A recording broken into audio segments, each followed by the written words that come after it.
आज का टॉपिक बहुत इंटरेस्टिंग है और बहुत रेलेवेंट है आप लोगों से। आई नो इस पे बड़े सवालात हैं लोगों के रिस्क के हवाले से कि रिस्क बढ़ता है, कम होता है, ये भी कुरान में आता है। अगर रिस्क लिखा ही हुआ है तो मेहनत करने का क्या फ़ायदा, ये भी एक ज़ाहिर है सवाल आता है। और रिस्क एक्चुअली है क्या, ये भी एक बड़ा रेलेवेंट सवाल है कि आया पैसा भी रिस्क में है कि नहीं है, राइट। ये भी एक बहुत रेलेवेंट सवाल है। फिर जो ये कुरान में कहा गया है कि रिस्क कभी अल्लाह कम करता है कभी बढ़ाता है, तो इससे क्या मुराद है? क्योंकि अगर रिस्क कांस्टेंट है और उतना ही है जितना लिख दिया गया है, तो फिर इससे क्या मुराद है कि बढ़ जाता है और कम हो जाता है? फिर रिस्क को बढ़ाने के कुछ तरीके इस्लाम में हैं, उससे फिर क्या मुराद है? अगर कांस्टेंट ही है तो बढ़ता कैसे है? तो ये बड़े रेलेवेंट सवालात हैं। और फिर हलाल हराम पे भी बहुत सवालात हैं। आई नो हम सब के फ्रीलांसिंग में बड़ा कुछ होता है, बिटकॉइन है, क्रिप्टो करेंसी है, वगैरह वगैरह। तो सवालात तो होते हैं नौजवानों के। और फिर काफ़ी ऐसे पेचीदा मामलात शायद आपको दरपेश आएँ, जैसे यूट्यूब मोनेटाइजेशन भी एक टॉपिक है। ठीक है, चैनल बनाया जाए, उसको मोनेटाइज किया जाए, नहीं किया जाए। तो मैं भी चूँकि इन सवालात के पीछे लगा रहा हूँ, इसलिए आई थॉट कि ये लेक्चर आपके लिए बहुत ज़रूरी है। गोइंग इनटू द इंडस्ट्री इंशाल्लाह, और अपना कैरियर लाइफ बनाने जा रहे हैं आप आगे, तो बहुत कॉम्प्रिहेंसिव इंशाल्लाह उम्मीद है 1 घंटा हमें लगेगा। और उम्मीद है सारे सवालों का जवाब जो है वो इंशाल्लाह हो जाएगा इसमें। तो सबसे पहले पॉइंट टू पॉन्डर, एक बहुत इम्पॉर्टेंट बात, यानी how much have we been misinform, वो क्लियर करना बहुत ज़रूरी है। देखिए, जब भी ये टॉपिक इस तरह के आते हैं ना, पैसा, रिस्क, तो कहीं ना कहीं हमारे जहन में ये बैठा होता है कि इस्लाम शायद पैसा कमाने से मना करता है। क्योंकि मैं ये बात आपको ना करता अगर मेरे साथ एक वाक़या ना हुआ होता। इस्लामिया यूनिवर्सिटी बहावलपुर में एक टॉक थी मेरी इसी टॉपिक पे कि बिज़नेस में बरकत कैसे लाई जाए। तो वो काफ़ी बड़ी कॉन्फ्रेंस होती, कनेक्ट पाकिस्तान, शायद आपने कभी नाम सुना है, आईटी कॉन्फ्रेंस होती है सालाना। और इसमें पाकिस्तान के मायानाज आईटी कंपनी के सीईओज आते हैं, इसमें फ्रीलांसर्स आते हैं काफ़ी ज़्यादा। तो इस्लामी यूनिवर्सिटी बहावलपुर का ऑडिटोरियम बहुत बड़ा है, वहाँ पे बड़ी मेगा कॉन्फ्रेंस थी। तो मेरा ये टॉपिक था वहाँ, ये 2022 की बात है। और टॉपिक में जब मैंने बताना शुरू किया कि क्या उसूल हैं, किस तरह से पैसा कमाया जा सकता है, बरकत कैसे लाई जा सकती है, मिसालें दी सहाबा की, उनकी नेटवर्थ बताई कुछ सहाबा की, ठीक है ना, अब्दुर्रहमान बिन औफ की, उस्मान गनी रज़ियल्लाहु अन्हु, वगैरह वगैरह। अहदीस सुनाई ऐसी ऐसी के नबी वसल्लम ने इवन इनकरेज किया है दुनिया बनाने में। नबी वसल्लम ने कहा ना, 4 चीज़ों में खुशी है, उसमें एक चीज़ है अच्छा नेबर, अच्छा स्पाउस, हस्बैंड या वाइफ, अच्छा घर, बड़ा घर, और अच्छी सवारी। अब देखिए दुनियावी चीज़ें हैं चारों। तो मैं एक्सप्रेशन देख रहा था, बहुत हैरान हो रहे थे वो लोग। तो उसके बाद लिटरली 4-5 लोग मेरे पास आए, जिनमें से कोई सीईओज भी थे कंपनीज के, यंग। और उन्होंने मुझे कहा कि अली भाई, हमें ज़िंदगी में पहली बार पता लग रहा है कि इस्लाम पैसा कमाने से नहीं रोकता। तो मैं आपसे बात ना करता अगर मेरे साथ ये वाक़या ना हुआ होता, जिससे मुझे लगा कि शायद हमारी जो पिछली जनरेशन है ना, उनकी ये सोच बनी हुई थी कि इस्लाम बहुत बहुत बहुत सादगी और मुफलिसी का नाम है। देखिए, सादगी कुछ और चीज़ है, मुफलिसी कुछ और चीज़ है। सादगी अच्छी बात है, एक बंदा बहुत करोड़पति है लेकिन इसके बावजूद सादा ज़िंदगी गुजार रहे, तो अच्छी बात है। लेकिन हमने कंफ्यूज कर लिया दोनों चीज़ों को, क्योंकि बचपन से हमने देखा है कि कारी साहब आते हैं सोहराब साइकिल पे और बहुत ही सादा लिबास में आते हैं। और जाहिर है कि इसी तरह मस्जिद इमाम की हमने ज़िंदगी देखी कि 15-20 हज़ार वो उनको सैलरी मिलती है और बस ठीक है, नमाज़ पढ़ाते हैं, दैट्स इट। तो शायद उससे हमने यही समझ लिया कि दीन बस इतना ही है, दीन इतना ही कहता है दुनिया बनाने का। तो ये मिसकंसेप्शन ज़रूरी है क्लियर करना। देखें इसकी वजह क्या है, इस मिस इन्फॉर्मेशन की। आपने अक्सर देखा होगा टीवी शोज़ में एंकर ने एक बड़ा सूटेड बूटेड बंदा बिठाया होता है, एक जो है वो मौलवी साहब बिठाए होते हैं। और अक्सर ऐसा जुमला कहा जाता है, आई डोंट ब्लेम देम, वो शो का असल में स्ट्रक्चर ऐसा होता है, लेकिन वो अनकॉन्शियसली और अनइंटेंशनली, मैं ये नहीं कह रहा जान के होता है, अनकॉन्शियसली होता है, लाशऊरी तौर पे, कि दीनी पर्सपेक्टिव वो जब उनसे पूछ लेते हैं, अच्छा जी आप बताएं दीन इसके बारे में क्या कहता है, तो वो कुरान हदीस बताते हैं, ठीक है ना मौलवी साहब। फिर वो दूसरे की तरफ आते हैं, कहते हैं अच्छा आप बताएं दुनियावी एस्पेक्ट क्या है। देखिए, दीन ही दुनिया है। क्या मतलब है दुनियावी एस्पेक्ट से? क्या मतलब है कि दीन कोई आइलैंड, कोई और आइलैंड है, कोई और जजीरा है, कोई और लोगों पे अप्लाई हो रहा है, यानी कुछ मौलवी तबके पे दीन अप्लाई हो रहा है। और हाँ, दुनिया की बात होगी तो अब ज़रा हम इधर आ जाते हैं कि ज़रा दुनियावी एस्पेक्ट हम देख लें। तो इससे एक पूरी जनरेशन की सोच बिल्ड हुई है, और वो सोच ये है, ओवरऑल बात कर रहा हूँ, कि दीन जो है ना वो बस तरक्की में रुकावट है। और दीन का मतलब है बस ना आप सादा सी ज़िंदगी गुजारो, और ज़्यादा कोई ना पैसा इतना कमाओ, ना इतना ग्रो करो, और दैट्स इट। एक मुफलिसाना ज़िंदगी, टू बी ऑनेस्ट, जिसे हम कहेंगे, या रहबानियत वाली जो है वो ज़िंदगी। और when it comes to solutions, तो दुनियावी सॉल्यूशंस देखो, दीन की जो बातें हैं वो बड़ी आइडियल हैं असल में। ये भी अक्सर लोग की सोच है ना, आपको पता है, अनकॉन्शियसली ही कहूँगा, कि हम ये समझते हैं कि यार ये जो बातें हैं ये तो बड़ी आइडियल हैं। अब आए प्रैक्टिकल बात करते हैं। ये कई बार मुझसे इस तरह सवाल भी पूछा गया कि अली भाई ये तो आपने बहुत आइडियल बातें की ना, आप प्रैक्टिकली बताएं क्या होना चाहिए। तो माज़अल्लाह क्या मतलब है, क्या दीन प्रैक्टिकल नहीं है? जो बातें मैं बता रहा हूँ क्या वो प्रैक्टिकल नहीं है आज की ज़िंदगी में? आज की जो नफ्सा नफसी की ज़िंदगी है, ज़ाहिर है। तो अक्सर लोग ये कहते हैं ना कि नहीं देखें जी, किसी के साथ अच्छाई करके क्या मिलेगा, ये तो एक आइडियल बात है, लेकिन प्रैक्टिकली आपको भी पता है कि किसी के साथ अच्छा करेंगे तो लोग तो खा जाते हैं। जैसे दीन इनकरेज करता है ना, एक दूसरे की मदद करो और एक दूसरे को सिखाओ कोई स्किल, तो लोग कहते हैं नहीं जी हम ये करेंगे तो अगला तो जो है थैंकलेस हो जाएगा, अगला तो जो है ना वो हमें सीढ़ी बना के ऊपर चला जाएगा और हम जो है वो पीछे रह जाएंगे। तो ये तो कोई प्रैक्टिकल बात तो नहीं है। देखें, ये फिर वही बात है कि अल्लाह रसूल के वादों पे शायद हमें ट्रस्ट नहीं है, और हम ऐसी सोसाइटी बनाना नहीं चाहते जहाँ पे जस्टिस हो। सोशल जस्टिस कितनी बड़ी बात है, गोरे हमसे आगे हैं सोशल जस्टिस में, बहुत आगे हैं, ठीक है। उन्होंने वो सोसाइटी बनाकर दिखाई सोशल जस्टिस पर, जिस तरह भी बनाई, लॉज के थ्रू बनाई, पनिशमेंट, स्ट्रिक्ट लॉज जो भी था, लेकिन हमसे बेहतर बनाई। वहाँ पे इस तरह की चीज़ें आपको नहीं नज़र आएंगी कि लोग जो है वो एक दूसरे की इस तरह से लेग पुलिंग करें कि दूसरे की भी तरक्की रोक दें, ठीक है। ख़ुद तो कर नहीं रहे तो दूसरे की भी तरक्की रोकी जाए। आप देख लें हमारे माशरे में हसद कितना ज़्यादा है। कोई बंदा थोड़ा सा उभरता है, तरक्की करता है, सारे उसके पीछे पड़ जाते हैं। सोशल मीडिया आप देख लें, आप पोस्टें लगाएंगे, आपको फ़ौरन हसद की निगाह से देखा जाएगा। तो somewhere down the line I believe हम सोशल जस्टिस से हटें, और सोशल जस्टिस से हटने की वजह वही है कि हम दरमियान में हैं। देखें, आपने लिबरल बनना है तो पूरा बने, गोरों का सिस्टम उठाना है तो 100% उठाएं, लेकिन आपने इस्लामिक बनना है तो वो भी 100% उठाएं। ये बीच की क्या है कि आधी बातें अल्लाह रसूल की ले लो, आधी बातें जो ना वो उधर से ले लो, तो फिर तो यही मैस होगा। फिर तो ना आप उधर के होंगे ना आप इधर के होंगे, टू बी ऑनेस्ट, और यही हो रहा है। तो मैं आपको ये तमहीद इसलिए बांध रहा हूँ कि आप भी ऐसे जुमले सुनते होंगे कि देखिए जी ये चीज़ें एप्लीकेबल नहीं हैं, जो बातें हमें बताई जा रही हैं, हम प्रैक्टिकली अगर इनको अप्लाई करने पे आएँ तो वो रिवॉर्ड नहीं मिलेगा और वो चीज़ नहीं मिलेगी, ठीक है ना।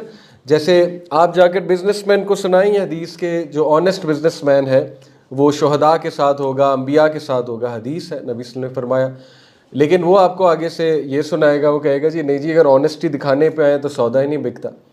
जैसे मिसाल के तौर पे आप ये कार वर्कशॉप वालों के पास जाएं, या आप जो है शोरूम वालों के पास जाएं, वहाँ तो ऐसे कार्स बिकती हैं, वो कहते हैं अच्छा जी फ़लाना दोस्त आता है, कहते हैं जी मेरी गाड़ी नहीं बिक रही, वो कहता है जी मसला को नहीं, मैं बेचूंगा, मुझे दें, मैं आपको बेच कर दिखाता हूँ। और वो बेच भी देते हैं, मीटर पीछे करते हैं, ठीक है। उसके बाद वो डेंटिंग पेंटिंग वाला काम होता है, पूरा पेंट होता है, दरवाज़ा शो किया जाता है जी कि ये तो ओरिजिनल गाड़ी है और जापान से बिल्कुल इसी तरह आ रही है, वो बिक भी जाती है। तो वो कहते हैं जी देखें आप कह रहे थे जी कि ऑनेस्टी से चलना चाहिए, मैंने तो ये तरीका लगा के बेच लिया, तो आपकी बातें इसका मतलब ठीक नहीं है, प्रैक्टिकल नहीं है। तो what we don't realize is कि उससे बरकत ख़त्म होती है, और हमारे माशरे से आहिस्ता आहिस्ता आहिस्ता आहिस्ता सोशल जस्टिस की वजह से ख़त्म होने की वजह से बरकत भी ख़त्म हो रही है, ठीक है। तो ये बातें हमें समझनी चाहिए कि या तो हम फिर ट्रस्ट कर लें अल्लाह रसूल के वादों पे, ठीक है, या फिर टोटली ही उधर चले जाएं। ऑनेस्टली अगर उन्हीं को फॉलो करना है तो फिर उन्हीं के उसूल आप उठा लें टोटली। लेकिन ऑब्वियसली मैं तो यही कहूँगा कि हम जो कुरान और हदीस में टीचिंग्स हैं इंशाल्लाह उन्हीं पे अमल करें। तो देखें, अब चूँकि आप लोग जाएंगे एक ऐसे इंडस्ट्री में जहाँ कैपिटलिज़म राइज है, एक ऐसे माशरे में, तो 3 किताबें मैं आपको ज़रूर रिकमेंड करूँगा। ये एंगस डिएटन जो है नोबल प्राइज़ विनर हैं, और इकोनॉमिस्ट है, नोबेल प्राइज़ विनर इकोनॉमिस्ट, तो यानी इनका एक नाम है। इसी तरह हैरी ल्यूइस जो है ये former dean of Harvard college है, यानी ये भी कोई आम शख्स नहीं है। तो ये बड़ी रेलेवेंट है आप लोगों से, बेशक पढ़िएगा ना, अगर टाइम नहीं है ऑडियो समरी सुन लिया करें। आजकल आपको होता है ऐप्स आ गई हैं, बड़ा क्विक काम होता है, आजकल स्मार्ट स्टडी का दौर है, ठीक है। तो ऑडियो समरी सुन लें या वैसे ही समरी पढ़ लें, समरी अवेलेबल होती है किताबों की काफ़ी वेबसाइट्स पे। डेथ्स ऑफ डिस्पेयर में एंगस डीटन जो है वो कैपिटलिज्म को डिस्कस करते हैं, जो अमेरिकन एक सिस्टम ऑफ इकोनॉमी है, और वो ये कहते हैं कि अमेरिका में 21वीं सदी यानी पिछले 20 साल में 3 डेथ्स ऑफ डिस्पेयर से मुराद है होपलेस होके मर जाना। वो 3 है, drug overdose, alcoholic liver disease और तीसरी है सुइसाइड। वो कहते हैं ये तीनों डेथ्स बहुत बढ़ चुकी हैं अमेरिका में, और उसकी वजह फिर वो ज़ाहिर है इस किताब में बयान करते हैं कि रिच और पुअर के दरमियान गैप बहुत बढ़ चुका है, लोग प्रिविलेज्ड फील करते हैं वाइट कॉलर बन के, ठीक है ना, फिर कोई किसी का सोचता नहीं है वगैरह वगैरह, इस तरह की रीजंस हैं उसमें। और प्रेशर बहुत है, आज के इंसान पे प्रेशर बहुत है, ये बहुत इंपॉर्टेंट पॉइंट है। बर्न आउट बहुत है, शदीद बर्न आउट है, यानी उसको फंसा दिया गया है 9 to 6 में। एक्चुअली 9 to 6 नहीं है, ये 7 to 8 है, क्योंकि 7 बजे उठना पड़ता है और 9 बजे तक पहुंचना पड़ता है, और वापस आते आते 8 बज जाते हैं। तो ये जो 7 AM to 8 PM है, इसने इंसान को ऐसे फंसाया हुआ है कि उसके पास किसी और चीज़ का टाइम ही नहीं। तो जाहिर है वो बर्नआउट हो रहा है, और उसकी वजह से उसके सोशल मसाइल पैदा हो रहे हैं, फैमिली इश्यूज़ पैदा हो रहे हैं, बहुत से और मसाइल उसकी ज़िंदगी में आ रहे हैं। तो लिहाजा डेथ्स ऑफ डिस्पेयर ये बढ़ रही हैं।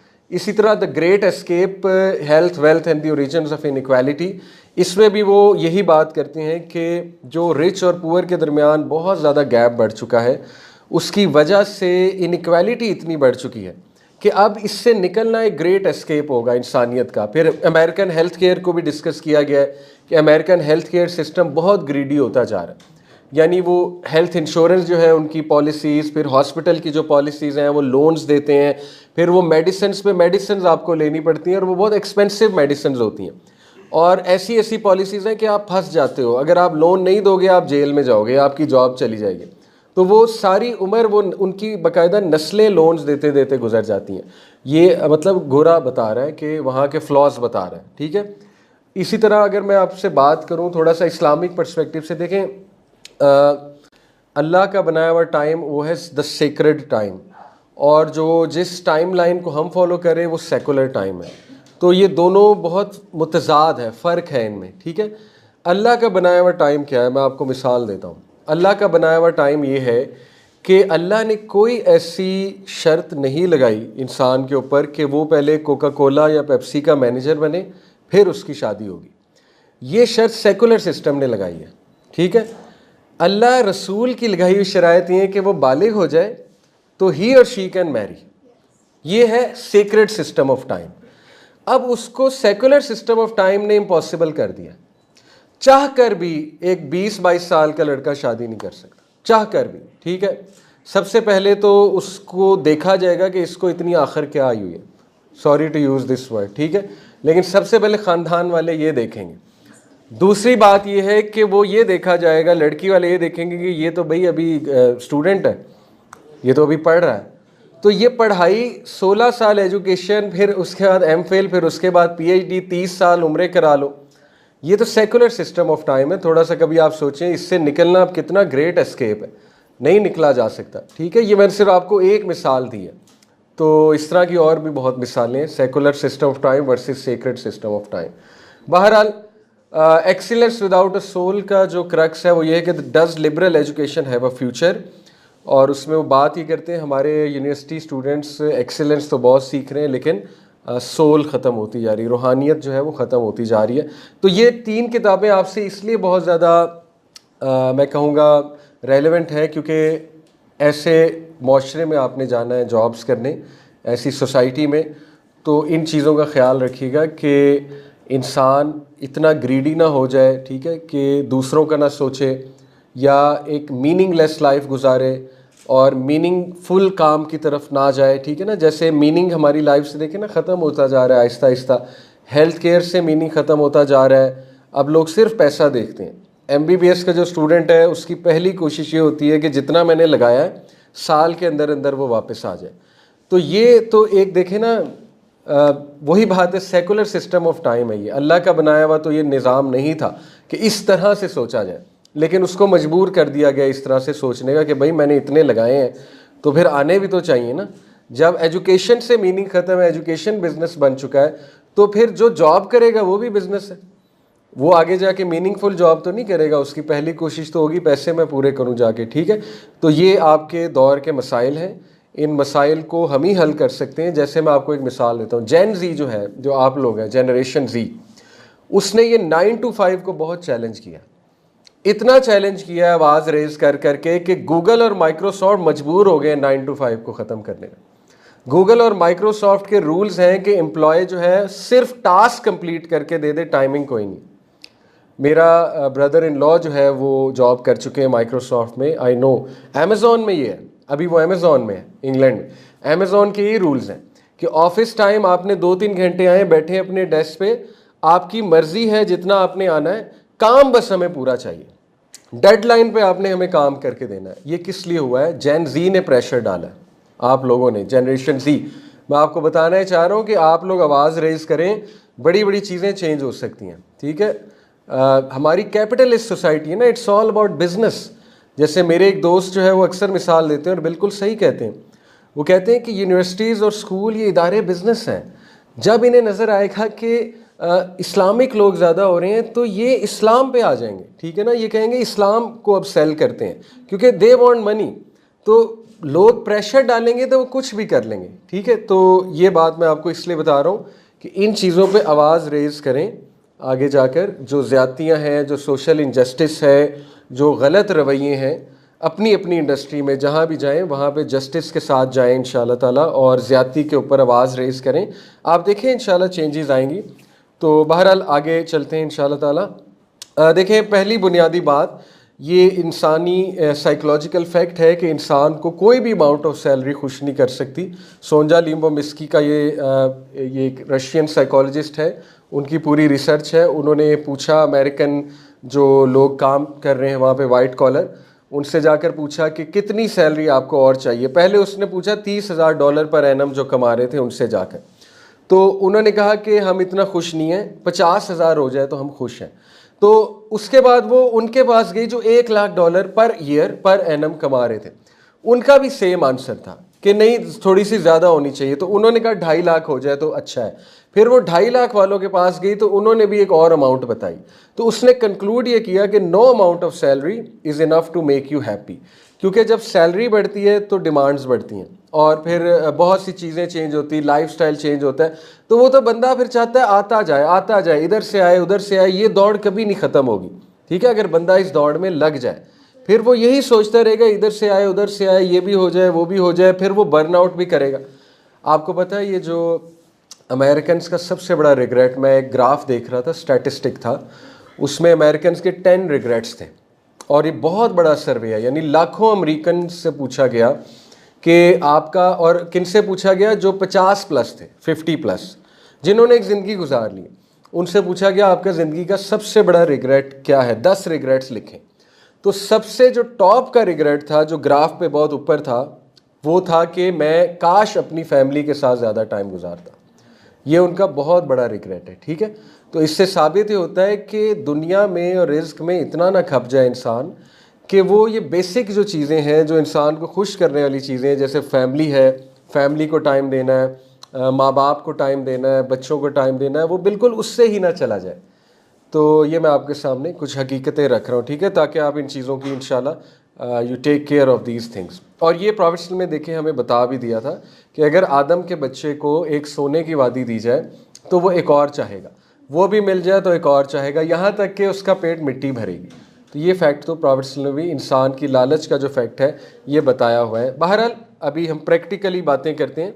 आई नो कुछ सवालात जहन में ज़रूर होंगे। तो इसके बाद ये भी एक चीज़ देख लें कि अमेरिकन पैराडॉक्स एक किताब है जिसकी जो है वो टैग लाइन है spiritual hunger in an age of plenty. इसमें वो एक स्टैटिस्टिक कोट करते हैं बड़ा मज़े का। 1940 में जो एवरेज हैप्पीनेस थी अमेरिकन की, अकॉर्डिंग टू दैट रिसर्च, वो थी 7.5 आउट ऑफ 10, और 2015 में दोबारा जब कैलकुलेट की गई तो 7.2 थी, यानी 0.3 गिर गई। इसी को वो कहते हैं अमेरिकन पैराडॉक्स, यानी ना समझ आने वाली चीज़। कहना वो ये चाह रहे हैं बुक लिखने वाले कि चीज़ों से खुशी बढ़नी चाहिए थी। देखिए ना, चीज़ें बढ़ने से क्या मुराद है। 1960 में एक एवरेज अमेरिकन हाउस होल्ड में आई थिंक कि चंद हज़ार चीज़ें होती थी। चीज़ें मुराद है चमचियाँ, कांटे, table, furniture, bed sheets, everything, उनको हम शामिल करेंगे थिंग्स में। आज जो है वो 6 लाख से 5 लाख चीज़ें होती हैं हमारे घर में, मतलब छोटी छोटी चीज़ों की अगर हम बात करें, ठीक है, एवरेज पे।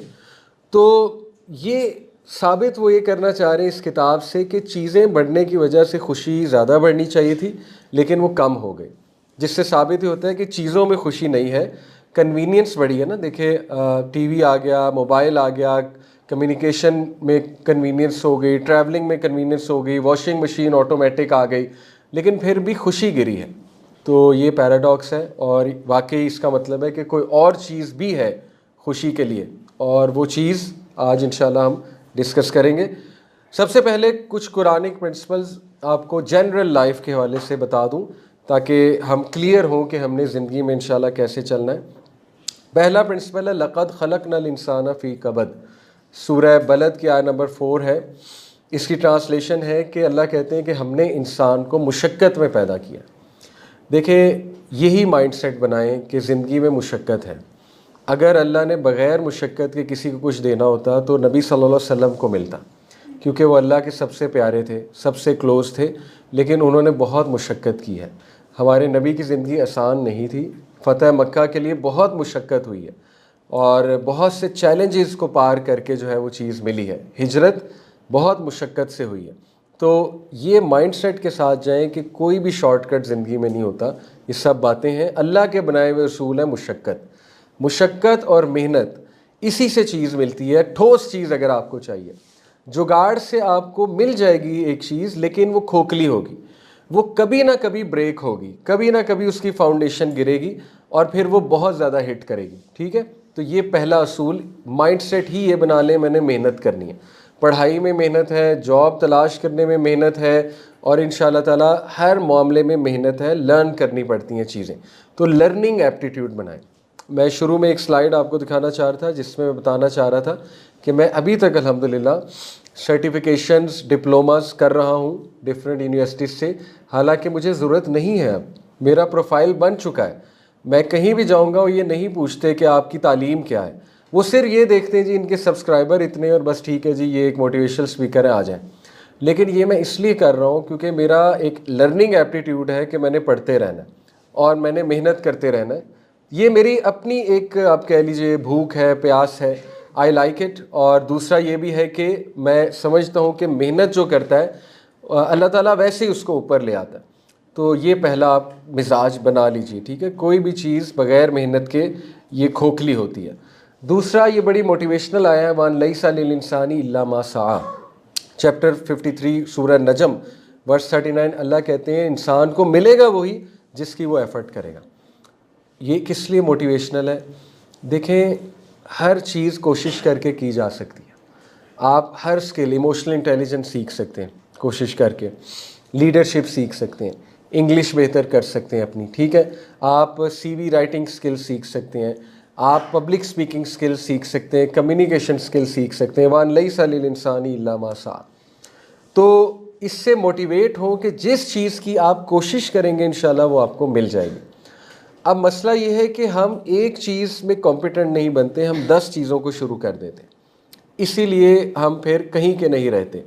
यानी हम एक पढ़ाई कर रहे हैं, अचानक से कोई और चीज़ आती है, हम वो शुरू कर देते हैं। उसके बाद किसी और की वीडियो आती है, ई कॉमर्स सिखाई जा रही होती है, उधर चले जाते हैं। वो भी पूरा नहीं होता, एक और चीज़ शुरू हो जाती है, वो भी पूरी नहीं होती, एक और चीज़ शुरू। तो 10 चीज़ें जब पैरेलल चल रही हैं और उनमें से किसी के भी कॉम्पिटेंट नहीं है, आप किसी को भी मास्टर आपने स्किल को नहीं किया, तो फिर यू कांट ब्लेम कि जॉबलेसनेस बहुत है, अनएम्प्लॉयमेंट बहुत ज़्यादा है, ठीक है ना, और मेरा इंटरव्यू नहीं क्लियर होता। तो you have to think about it कि कोशिश किस चीज़ की जा रही है, ठीक है। ये बड़ी अच्छी एक मोटिवेशनल आया। फिर ये उसूल बहुत खूबसूरत उसूल है, फ़ज़्कुरूनी अज़्कुरकुम वश्कुरूली वला तकफुरून। तुम मुझे याद रखो, मैं तुम्हें याद रखूँगा। देखें, ये कायनात का प्राइम मिनिस्टर अल्लाह कह रहा है, और आपको मुल्क का प्राइम मिनिस्टर ये कह दे तो आप सोचें कि हमारी खुशी की क्या इंतहा होगी कि उसने मुझे कह दिया कि फ़िक्र ना करो, मैं तुम्हें याद रखूँगा, तुम्हारा चेहरा मुझे याद रहेगा, डोंट वरी।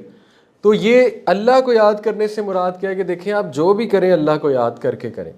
हलाल हराम की ज़रा तमीज़ शो की जाए और कोई भी काम करने से पहले सोच लिया जाए कि कहीं ये अल्लाह सुब्हानहू व तआला के लॉज के ख़िलाफ़ तो नहीं जाता।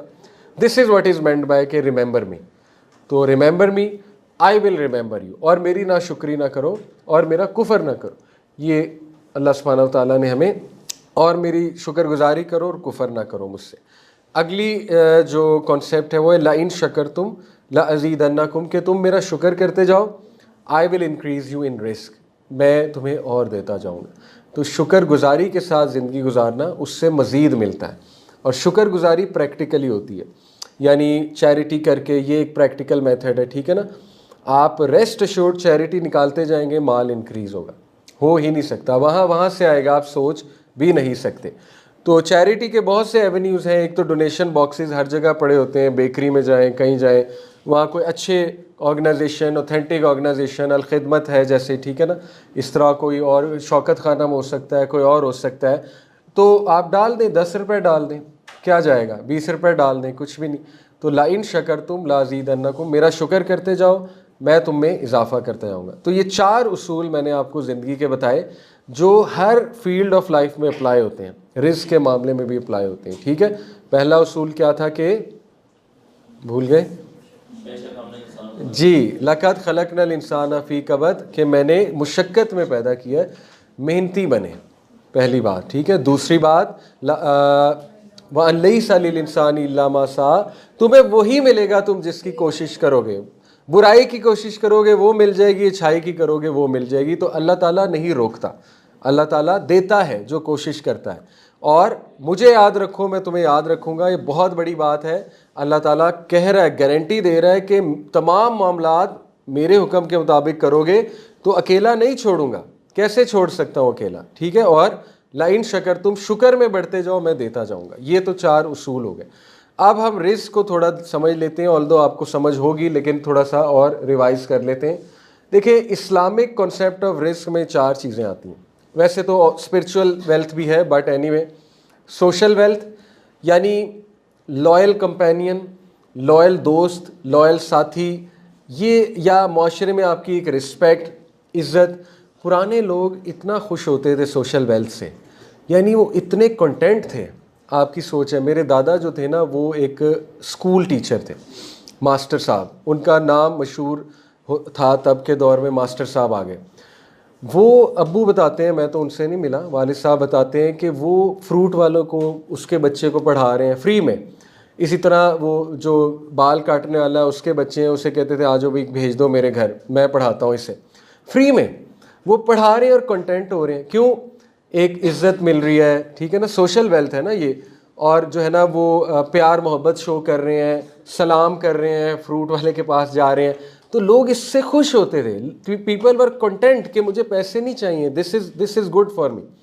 तो ये भी रिस्क है, और इससे हमारी जनरेशन बहुत दूर है, ठीक है। हम सारा रिस्क पैसे से परखते हैं कि पैसा कहाँ आ रहा है, पैसा कहाँ आ रहा है। अनफॉर्चुनेटली ये इसलिए हो गया क्योंकि वो महंगाई और सारे मामलात, बहरहाल वो एक अलग डिस्कशन है। But trust this, social wealth is great thing. दूसरा, इकोनॉमिक वेल्थ, वो आपको पता है, रिस्क। पेपर करेंसी तो खैर कभी थी नहीं, ये तो हमारे दौर की चीज़ें हैं, पेपर करेंसी, बहरहाल चले इसको पेपर करेंसी कह लें। टाइम वेल्थ, टाइम में बरकत, ऑब्वियस सी बात है। देखें, आपने 1 करोड़ कमाया 1 साल में, और खुदा न खास्ता उसके बाद आपकी गाड़ी बहुत बुरी तरह से ख़राब हो गई, या घर में कोई इशू आ गया, या खुदा न खास्ता आपको कोई बीमारी आ गई जिससे आपका वक्त ज़ाया हुआ है, 1 महीना बंदा बीमार पड़ गया, तो देखिए ये क्या मतलब है कि वक्त का ज़या हो रहा है। हो सकता है अल्लाह 1 करोड़ ना दे 1 साल में, अल्लाह 10 लाख दे, लेकिन उसके बदले में टाइम में बहुत बरकत दे दे, यानी कम टाइम में आपकी ज़्यादा चीज़ें हो रही हैं, ठीक है। या हो सकता है बीमारी ही नहीं कोई आई 1 साल तक, या हो सकता है कि कोई हादसा नहीं हुआ, कोई मुश्किल नहीं आई, तो वक्त बच जाता है इंसान का, ठीक है। तो ये भी बहुत ज़रूरी है, इस तरह का रिस्क भी। इमोशनल वेल्थ, जहनी सुकून, कल्बी इत्मीनान, गिना, कम में खुश हो जाना, ये इमोशनल वेल्थ में आता है, ठीक है। तो आप देखिए ये तीन चीज़ें इकोनॉमिक वेल्थ को हटा के कितनी इग्नोर होती हैं कि हमने उन लोगों को सिर्फ आइडियल बनाया होता है जिनकी ज़िंदगी में टू बी ऑनेस्ट ना तो सोशल वेल्थ है। ये जो बड़े बड़े हाइपर सक्सेसफुल लोग हैं अमेरिकन्स और जो भी जिनको हम समझते हैं कि बहुत हाइपर सक्सेसफुल हैं, यकीन करें उनकी डिवोर्सेस होती हैं। औरतें उनसे इसलिए शादी करती हैं कि डिवोर्स लेके 50% इनकी वेल्थ हम ले जाएंगी। अमेरिका में लॉ है, आपको पता है कि औरत जो है डिवोर्स जब लेगी तो 50% वेल्थ उस बंदे की उसको जाएगी। ठीक है, आप सोचें ना उन्हें लॉयल लाइफ पार्टनर मिल रहा है, ना ही उनके इर्द गिर्द के लोग लॉयल हैं। वो वेट कर रहे हैं मरेगा कब, मरेगा तो हम जो है इनकी चीज़ें हमें मिलेंगी। ठीक है, आपस में लड़ाई झगड़े कितने हैं कि वो उनका मरने का वेट हो रहा है जी, ज़मीनें हमें मिलेंगी, और बाद में लड़ाई झगड़े कितने होते हैं। तो इसका मतलब है कि सोशल वेल्थ कितनी ज़्यादा मिसिंग है। और सोचें कि आप वेल्थ बहुत कमा लें लेकिन आगे से अल्लाह की तरफ से स्पाउस आपका ऐसा है, लाइफ पार्टनर ऐसा है जिसने जीना हराम किया हुआ है। ठीक है, और फ़ायदा ही नहीं आपको वेल्थ कमाने का। या तो आप स्लेव बन गए, ठीक है, गुलाम की ज़िंदगी गुजार रहे हैं, या फिर ये है कि वो लड़ाई झगड़ा इतना ज़्यादा है कि उस वेल्थ का फ़ायदा ही नहीं कोई ख़ास हुआ, जहनी सुकून ही नहीं मिला। तो अल्लाह से ये रिस्क भी मांगा करें कि सोशल वेल्थ या रिस्क की दुआ करते हुए चारों माइंड में लाया करें। इसी तरह देखें कुछ लोग बहुत पैसा कमा लेते हैं लेकिन वक्त में बरकत नहीं होती उनके। दे आर ऑलवेज बिजी, ना फैमिली के लिए टाइम है, ना बच्चों के लिए टाइम है, ना किसी और काम के लिए टाइम है। देखें वन ऑफ द थिंग्स जो स्कॉलर्स कहते हैं ना कि नाउज़ुबिल्लाह, अल्लाह माफ़ करे, जब अल्लाह किसी से नाराज़ होता है ना, अल्लाह उनसे तौफीक छीन लेता है नेक अमाल की। यानी उन्हें ख्याल ही नहीं आता कोई नेक अमल करने का, उनकी तवज्जो ही उस तरफ नहीं जाती। और ये वन ऑफ द साइंस है अल्लाह की तरफ से कि अल्लाह ताला फिर उसको छोड़ देता है। और जिसको अल्लाह पसंद करता है, जिससे राज़ी है, तो फिर अल्लाह उसको लाता है इस तरफ, नेक अमाल की तरफ भी लाता है। ठीक है, तो ये भी सोचना चाहिए। और इमोशनल वेल्थ आपके सामने है कि कोई बहुत पैसा कमा ले लेकिन उसको कल्बी सुकून ही नहीं, जहनी सुकून ही नहीं है। तो रिस्क के बारे में क्रिस्टल क्लियर हो जाए। अब देखें जो इंसान ये कहे जी कि हदीस कहती है कि सिला रहमी से रिस्क बढ़ता है, मेरा तो नहीं बढ़ा, मेरे पास तो इतनी सेविंग थी अभी भी इतनी है, तो इसका मतलब क्या है कि वो किस नज़र से देख रहा है? Economic wealth. तो बाकी तीन से कौन देखेगा? वो ये देख ही नहीं रहा कि अल्लाह ने उसे, ये मेरे सामने के वाक़यात हैं, एक इंसान शिकायत करता है जी कि मेरा पैसा नहीं बढ़ा, पैसा नहीं बढ़ा। आप ये देखो कि अल्लाह ने आपको एक नेक बीवी दी हुई है। मैं आपको एक कुछ केस स्टडीज़ बता रहा हूँ जो आपके पीछे पड़ी हुई है, नमाज़ पढ़ लो, नमाज़ पढ़ लो, नमाज़ पढ़ लो, जो आपके पीछे पड़ी हुई है कुरान सीख लो, जो आपके पीछे पड़ी हुई है कि दीन की तरफ आ जाओ। तो अल्लाह वहाँ से रिस्क नहीं बढ़ा रहा, वो बीवी रिस्क है और वो आपको पुश कर रही है नेक अमाल के लिए, ये रिस्क बढ़ रहा है। ये वो हदीस पूरी हो रही है कि अल्लाह तुम्हारा रिस्क बढ़ाएगा। फिर हो सकता है अल्लाह ने आपको बहुत फरमा औलाद को मज़ीद फरमा बरदार कर दिया, सिला रहमी की और औलाद फरमा बरदार हो गई, उस नज़र से कौन देखेगा? वहाँ से रिस्क नहीं बढ़ रहा। इसी तरह कोई कह सकता है जी कि हदीस में जी कि शादी करके रिस्क बढ़ता है, मेरा तो नहीं बढ़ा। तो भाई आपका नहीं बढ़ा से क्या मुराद है? मतलब पैसे नहीं बढ़े? इंशाल्लाह पैसे भी बढ़ेंगे, अल्लाह रसूल के बातों पे ट्रस्ट है तो, अगर तवक्कल है। लेकिन ज़रूरी तो नहीं ना कि पैसा ही बढ़ जाए, हो सकता है वक्त में बरकत आ गई हो, किसी और एंगल से भी तो देखना चाहिए ना चीज़ को। तो इसलिए मैं आपको ये क्रिस्टल क्लियर कर रहा हूँ कि रिस्क के बारे में क्रिस्टल क्लियर हो जाए। अब कुछ चीज़ें जिनका ख्याल रखना चाहिए रिस्क के मामले में और कमाने के मामले में, वो मोटे मोटे उसूल इस्लाम के क्या हैं? Number 1, attitude wise self reliance based confidence से बचें, यानी मुतकब्बिराना रवैये से बचें, हम्बल रहें। हम्बल इंसान बहुत ऊपर जाता है। और जो ऐसा इंसान हो जिसमें आकड़ बहुत हो, जो हर चीज़ को अपने नज़रिए से देखे और अपने ही गुण गाता रहे, वो ऊपर नहीं आता। ये आपको बेसिक बात पता है, रवैये गिराते हैं इंसान को। जो इंसान कहता है मैं फन्ने खाऊं, मैं ही सब कुछ हूँ, वो इंसान फीडबैक नहीं ले सकता, पहली प्रॉब्लम। ठीक है, उसे कोई करेक्ट करेगा, वो कहेगा कि ये कौन होता है मुझे करेक्ट करने वाला। ठीक है, हंसेगा वो पीछे जाके कि ये कौन होते हैं मुझे बताने वाले। दूसरा ये है कि उसमें ईगो बहुत आ जाएगी। ठीक है, तीसरा ये है कि ऑब्वियस सी बात है कि वो अगर फेलियर उसे हो जाता है तो डिप्रेशन में बहुत चला जाएगा, क्योंकि वो ओवर कॉन्फिडेंट था। तो इसके नुकसानात बहुत ज़्यादा है। तो इस मामले में जो कुरान मजीद हमें उसूल देता है वो तवक्कल बेस्ड कॉन्फिडेंस है, कि बजाय कि ये कहने के मैं यूँ मैं वो, मैं सेल्फ मेड हूँ, मैंने ये किया। देखिए, मैं से बचें। और मैं आपको कुरान से 2 कैरेक्टर्स बताता हूँ। एक कारून ने कहा था कौला इन्नमा ऊतीतुहु अला इल्मिन इंदी, कि ये जो कुछ मेरे पास है ये मेरे इल्म का कमाल है। ये उसके अल्फाज थे, ठीक है। ऑन दी अदर हैंड कारून से भी अमीर शख्स हज़रत सुलेमान के सामने कारून की वेल्थ कुछ भी नहीं। हज़रत सुलेमान आपको पता है जिन्नात उनके अंडर, हवाएं और महल उनका देखने वाला था। जब मलका सबा आई थी तो वो हैरान रह गई थी वो शीशे का फ्लोर देख के, ठीक है। तो उनके अल्फाज क्या है, कौला हाजा मिन फजली रब्बी। कितने मुतजाद रवैये हैं कि ये सब मेरे रब का फजल है, मेरा क्या कमाल है, मेरे रब ने मुझे दिया हुआ है, ठीक है। तो ये वही बात है, लाइन शकर तुम ला अज़ीदन्नकुम, शुक्र करोगे तो और मिलेगा। और एरोगेंट हो जाओगे तो फिर जाहिर है एरोगेंस तो पसंद नहीं है अल्लाह सुब्हानहू व तआला को। तो इसका ख्याल रखें, अल्लाह की तरफ डायरेक्ट किया करें कामयाबी को, सजदा शुक्र किया करें, अल्लाह की तरफ निस्बत करें अपने सक्सेस की और रिज़्क़ की इंशाअल्लाह ताला, या किसी भी पॉजिटिव चीज़ की। इसको आप साथ लेकर चलें ज़िंदगी में। दूसरी चीज़ to take care of is burn out versus बराका। देखें, ज़्यादातर जो रूटीन्स हैं हमारी वो बर्न आउट पर बेस्ड हैं। इस्लाम इनकरेज करता है बरका लाइफस्टाइल की तरफ आए, क्योंकि इस्लाम आपको तलकीन करता है अपना ख्याल रखो, तुम इंसान हो, अपने दिमाग का ख्याल रखो, अपने दिल का ख्याल रखो, अपने जिस्मों का ख्याल रखो, अपनी मेंटल हेल्थ का ख्याल रखो। इसकी बहुत तलकीन की गई है दीन में। तो अब ज़ाहिर है हम थर्ड वर्ल्ड कंट्री है, इकॉनमी डाउन है, लोग 3-3 जॉब्स भी करते हैं अनफॉर्चुनेटली, और लोग जो है वो बर्न आउट कराते हैं अपने आप को, ठीक है। तो इसका देखिए बेहतर तरीका ये है कि सबसे पहले तो प्लानिंग अच्छी होनी चाहिए, ये बहुत ज़रूरी है। अल्लाह ने आपको दिमाग दिया है, अकल दी है, प्लानिंग अच्छी हो। दूसरी बात यह है कि ऐसे चीज़ों को पकड़ें जिनमें बरकत है। मिसाल के तौर पे तिजारत में बरकत है, ठीक है, बरकत बेस बरका बेस लाइफस्टाइल है, कम टाइम में ज़्यादा पैसा है तिजारत में, तो आपको पता है ऑब्वियस सी बात है। थोड़ा सा स्मार्ट होने की कोशिश करें, अभी से सीखना शुरू करें तिजारत के कुछ उसूल। आपको पता है इंटरनेट कितना बड़ा प्लेटफॉर्म है, लोग लिटरली एक कमरे से करोड़ों का बिजनेस कर रहे हैं। एक कमरे में चीज़ें रखी हैं, वहाँ से ऑनलाइन बिजनेस चल रहा है, करोड़ों का बिजनेस। बल्कि कुछ लोगों के पास कमरा भी नहीं है, बस एक सोशल मीडिया अकाउंट है और करोड़ों का बिजनेस चल रहा है। तो थोड़ा सा इस तरफ भी सोचने की कोशिश करें कि बरकत है किस चीज़ में ज़्यादा। दूसरी बात, स्कॉलर्स ये कहते हैं कि लोगों के नफ़े का काम करोगे उसमें बरकत है। ऐसी फील्ड चूज़ करें जिसमें इंसानियत का नफ़ा है। MBBS, लेकिन नीयत ये कि नफ़ा करना है, ठीक है, नुकसान नहीं। ज़्यादातर आपको पता है आजकल, अल्लाह माफ़ करे, हॉस्पिटल्स का क्या हाल है, नुकसान ज़्यादा हो रहा है। तो ये भी रूल है कि नफ़ा वाला काम चूज़ करोगे बरकत ज़्यादा होगी। अब्दुर्रहमान बिन औफ की केस स्टडी आपके सामने है।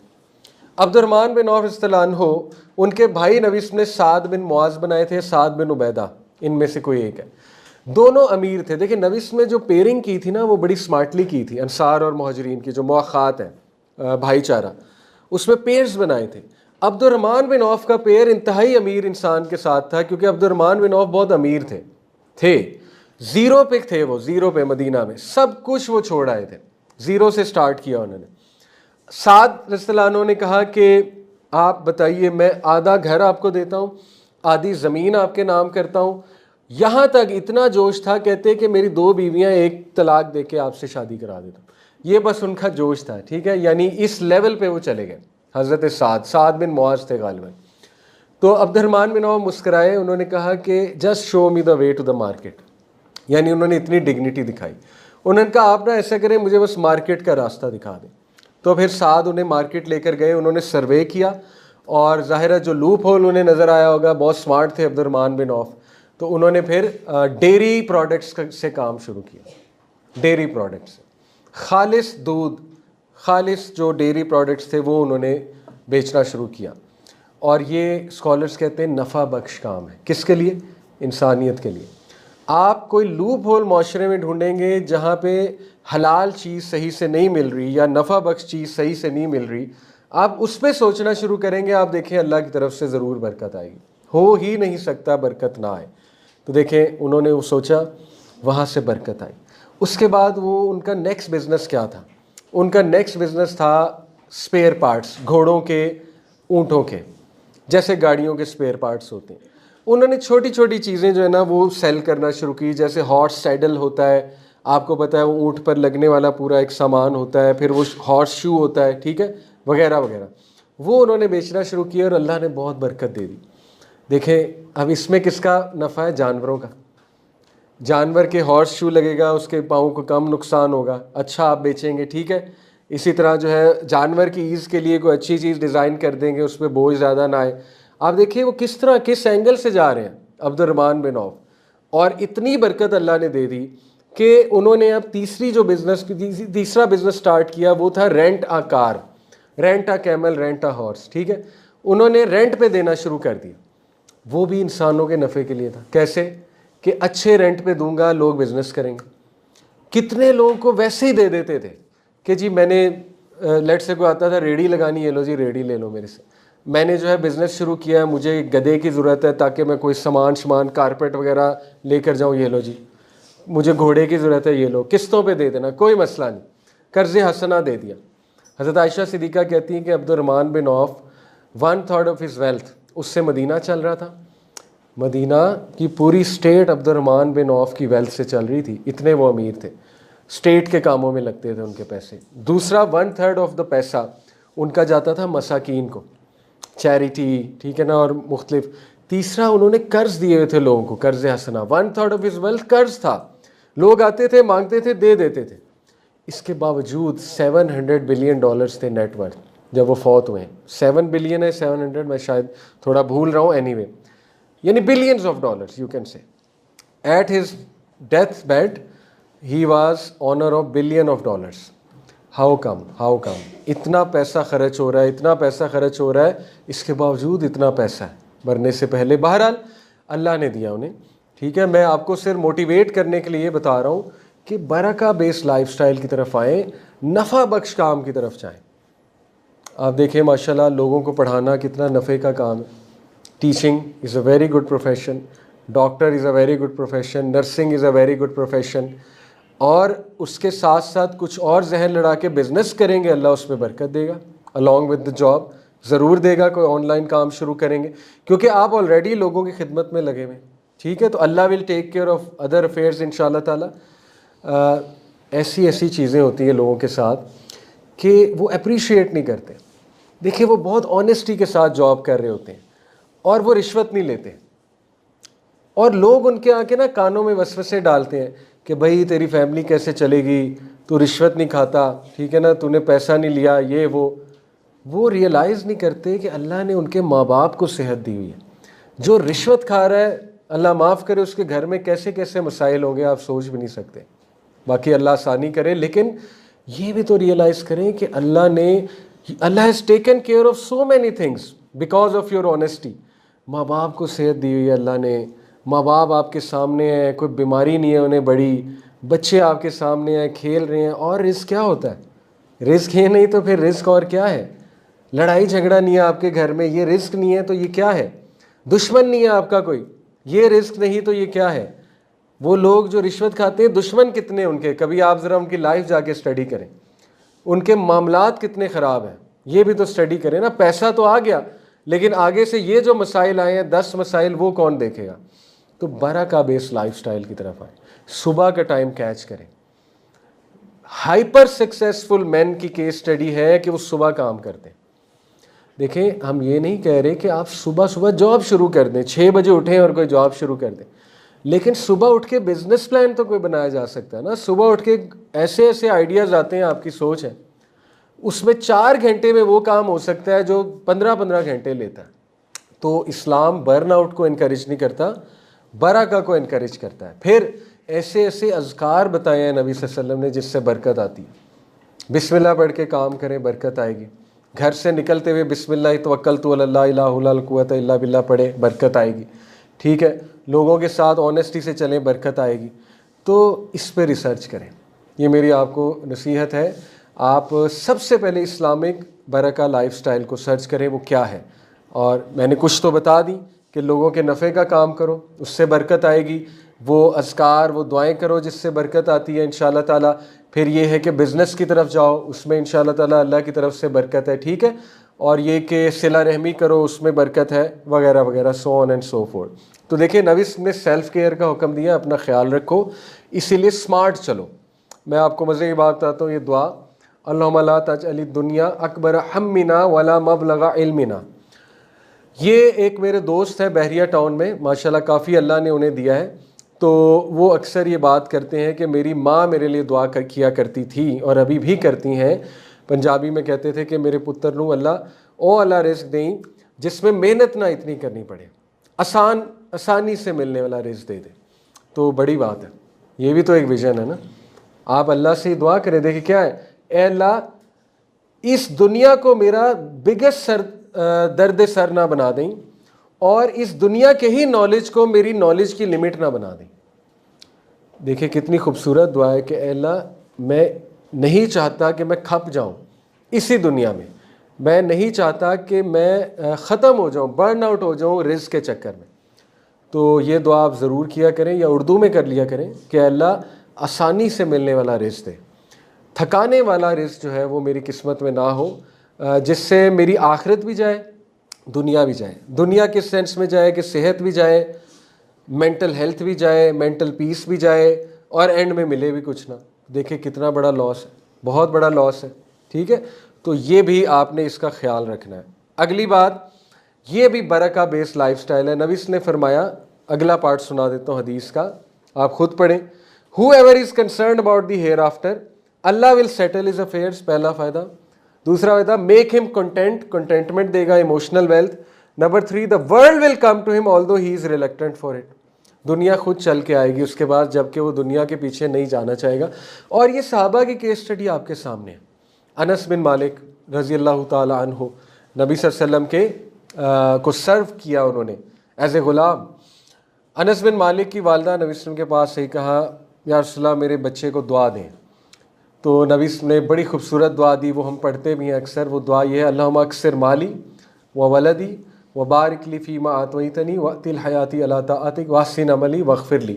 पहले अल्फाज पे गौर करें, अल्लाहुम्मा अक्सिर माली, ऐ अल्लाह मुझे कसरत माल दे। उन्होंने जब दुआ दी तो अनस को यूँ दुआ दी होगी, अल्लाह अनस को कसरत माल दे। अल्लाहुम्मा अक्सिर माली, अल्लाह मुझे कसरत से माल दे। अल्लाहुम्मा अक्सिर माली व वलदी, कसरत से औलाद दे। व बारिक ली फ़ीमा आतवैतनी, और अल्लाह जो भी मैं करूँ उसमें बरकत दे। अब आप इन्हीं अल्फाज पे रहें, आगे के अल्फाज को छोड़ दें। ये नबी वसल्लम की दुआ है हज़रत अनस के लिए। सहाबा कहते हैं हज़रत अनस की उम्र सबसे ज़्यादा 104 साल। हज़रत Anas lived a long life 104। हज़रत अनस के कोई मेरे ख्याल 40 प्लस बच्चे थे, 40 प्लस, ठीक है, औलाद, और शादियाँ भी ज़ाहिर है बहुत होंगी। और हज़रत अनस बिन मालिक सहाबा कहते हैं कि हम सब में सबसे जो फ्लरिश किया, विद इन ईयर्स फ्लरिश किया, यानी बहुत अमीर हो गया, वो अनस था, अनस बिन मालिक रज़ियल्लाहु अन्हु। बहरहाल ये दुआ भी करनी चाहिए इंसान को, मैं आपको दुआएं बता रहा हूँ। तो वजह क्या थी? वजह यही थी कि देखें, जो आखिरत को कंसर्न बना लेता है ना, Allah takes care of him. चले हम अनस बिन मालिक की मिसाल तो उस दौर की है ना, आप करंट मिसालें ले लें, जुनैद जमशेद रहिमहुल्लाह, तो उनकी मिसाल कितनी बड़ी है। आप देखें कि जब उन्होंने वो कॉन्ट्रैक्ट ठुकराया, उनका एक ज़ाहिर नैरेटिव था कि मैंने नहीं जाना वापस उस इंडस्ट्री की तरफ, तो वो ख़ुद बताते हैं मैं सड़क पे आ गया था। लेकिन आप देखें अल्लाह ने इंतज़ाम कैसे किया। जे डॉट आपको पता है अभी बहुत बड़ा ब्रांड है, और उनकी फैमिली, उनके बच्चे माशाल्लाह, Allah is taking care of his sons, वो अभी तक जे डॉट में हैं उनके बच्चे। तो ये तो आपको आज की केस स्टडी मैं बता रहा हूँ, पुरानी केस स्टडी को छोड़ें कि अल्लाह किस तरह जो आखिरत को अपना कंसर्न बना लेगा, Allah will take care of that person. Mufti Tariq Masood अपनी केस स्टडी बहुत बताते हैं। वो कहते हैं मैंने कभी सोचा भी नहीं था कि मैं दुनिया के इतने ममालिक फिर लूँगा। मेरे पास तो पैसे ही नहीं, जहाज़ के टिकट के नहीं है, वीज़ा के नहीं है। अभी 12-13 ममालिक वो कहते हैं मैं फिर चुका हूँ। अमेरिका चला गया हूँ, कनाडा चला गया हूँ। बहरहाल वो तो एक आलिम है, वो तो एक थोड़ा सा एक्सेप्शनल केस स्टडी है। लेकिन मैं आपको बताना ये चाह रहा हूँ कि ये बिल्कुल सही बात है कि अल्लाह ताला फिर इंशाल्लाह दिखाएगा आपको, जब आप अल्लाह ताला के अहकामात पे अमल करेंगे। इसी तरह इसका ख्याल रखें कि वही बात है, देखिए इसने ना कहा कि अल्लाह को ऐसा इंसान पसंद नहीं है जो रात को ज़िंदा लाश है, who is rotten corpse by night, सख्त अल्फाज हैं लेकिन हमारे तरगीब के लिए, and works like a donkey by day, गधे की तरह वो सुबह काम करता है, रात को लाश की तरह सो जाता है, नॉलेजेबल इन वर्ल्डली मैटर्स, दुनियावी मामलात में बहुत नॉलेज है, and ignorant of the matters of hereafter, उखरवी मामलात में नॉलेज ही कोई नहीं। तो ये भी लम्हा फिक्रिया। नॉलेज से यहाँ मुराद क्या है? देखिए बेसिक नॉलेज तो सबको होना चाहिए ना, रोज़े के अहकामात के हवाले से, नमाज के हवाले से, ज़कात के हवाले से, ये तो बेसिक्स हैं, इतना तो सबको पता होना चाहिए। अगर इतना नहीं पता तो फिर ये काबिल गौर बात है कि ऐसा ना हो कि हम दुनिया का ही नॉलेज लेकर यहाँ से चले जाएं और उखर भी नॉलेज कोई भी ना हो। फिर एक और चीज़ का ख्याल रखें, गॉड सेंट्रिक माइंडसेट। ये बात हमेशा याद रखें कि अल्लाह की तरफ से अता होती है चीज़। जैसे अल्लाह ने हज़रत मूसा के बारे में कहा कि जब मूसा अपनी बलूगत को पहुँच गया, फुल स्ट्रेंथ को पहुँच गया, तो अल्लाह रब्बुल आलमीन ने बलूगत नहीं, फुल स्ट्रेंथ को, और मैच्योर हो गया, तो अल्लाह रब्बुल आलमीन ने उसको बिस्टो किया जजमेंट और नॉलेज से, अल्लाह ने बिस्टो किया। ठीक है, हुक्म और इल्म अल्लाह की तरफ से है। हज़रत इब्राहीम की क्या दुआ है? रब्बी हबली हुक्मन वल्हिकनी बिस्सालिहीन वजअलनी लिसाना सिद्क़िन फ़िल आखरीन वजअलनी मिन वरसत जन्नत नईम। ट्रांसलेशन क्या है? रब्बी हबली हुक्मन वल्हिकनी बिस्सालिहीन, ऐ अल्लाह मुझे हुक्म और इल्म अता फरमा और मुझे नेक लोगों की कंपनी अता फरमा। वजअलनी लिसाना सिद्क़िन फ़िल आखरीन, और ऐ अल्लाह जितने भी लोग क़यामत तक आने वाले हैं उनकी ज़बानों पे मेरा पॉजिटिव ज़िक्र जारी कर दे। सुभान अल्लाह, ऐसी कबूल हुई है ये दुआ। अल्लाहुम्मा सल्ली अला मुहम्मद व अला आलि मुहम्मद कमा सल्लैता अला इब्राहीम व अला आलि इब्राहीम। इब्राहीम सलाम का नाम ऐसा जारी किया अल्लाह ने कि नमाज में, हर नमाज में। ठीक है, तो ये खूबसूरत दुआ है। और वजअलनी मिन वरसत जन्नत नईम, और मुझे या अल्लाह जन्नत का बाशी बना दे, मुझे जन्नत का बासी बना दे, जन्नत मुझे दे दे। ठीक है, तो इसमें इल्म और हुक्म का ही तज़किरा है, तो ये दुआ भी आपको मांगनी चाहिए। इसी तरह ये यूसुफ इस्लाम के भी बारे में भी अल्लाह ने कहा ना कि यूसुफ को हमने व कज़ालिका मक्कन्ना लियूसुफ़ फ़िल अर्ज़, हमने एस्टैब्लिश करा दिया, स्कोप बना दिया उसका उस जगह पे। देखिए स्कोप अल्लाह की तरफ से, बी वेरी क्लियर। ये जुमला ठीक नहीं है, इसका स्कोप नहीं है, उसका स्कोप नहीं है। आपको कैसे पता स्कोप नहीं है? आप कॉम्पिटेंसी से वो चीज़ करें, स्कोप अल्लाह बनाएगा। बरका बेस्ड लाइफस्टाइल पे चलें, मेहनत करें। ठीक है, लक़द ख़लक़नल इंसान फ़ी कबद, शुरू में बताया, मेहनत करो, स्ट्रगल करो, स्कोप अल्लाह बनाएगा। ऐसी ऐसी चीज़ों का स्कोप अल्लाह बना देता है कि आपकी सोच है, क्योंकि अल्लाह देने वाला है। राइट, तो इसको याद रखें। इसी तरह इस चीज़ का ख्याल रखना है कि हराम और हलाल का ख्याल रखा जाए और डाउटफुल चीज़ से बच जाए। देखें ये सवाल क्रिप्टो हलाल है हराम है, बिटकॉइन हलाल है हराम है, अभी इस पर डिस्कशन चल रही है उलमा की, लेकिन इतना क्लियर है कि ये डाउटफुल है। प्राइस बॉन्ड आपके सामने डाउटफुल चीज़ है। ठीक है, डाउटफुल से बच जाए, हराम से बच जाता है इंसान, ये एक एहसन दर्जा है। तो ये हदीस भी यही कह रही है कि देखो तुम डाउटफुल के करीब भी जाने से बचो, for fear of falling into हराम। इसको भी आप ज़रा ज़िंदगी का रूल बना लें कि डाउटफुल को मैं छोड़ ही दूँ तो बेहतर है, इल्ला ये कि कोई ऐसी गुंजाइश निकल आए कि स्कॉलर आपको कोई फतवा दे दे, वो एक अलग बात है, लेकिन बचने की ही कोशिश की जाए। और एक और चीज़, अबू बकर सिद्दीक जब खलीफा थे तो उनकी कोई चीज़ गिरी कैमल से, उन्होंने ख़ुद उठाई, तो साहबा ने उन्हें नसीहत की कि अमीरुल मोमिनीन आप हमें कहते, किसी ग़ुलाम को कहते वो उठा लेता, ख़ुद आपने उतर कर उठाई। तो उन्होंने कहा नहीं, मैंने अपने नबी से यही सीखा है कि लोगों से मदद ना मांगो। अब देखिए उनका तवक्कल नेक्स्ट लेवल था। ये हदीस कहाँ अप्लाई होती है? देखिए रेफरेंस लगाना इज़ फ़ाइन, लेकिन इतना ना गिर जाए कि आप हैंडीकैप हो जाएं।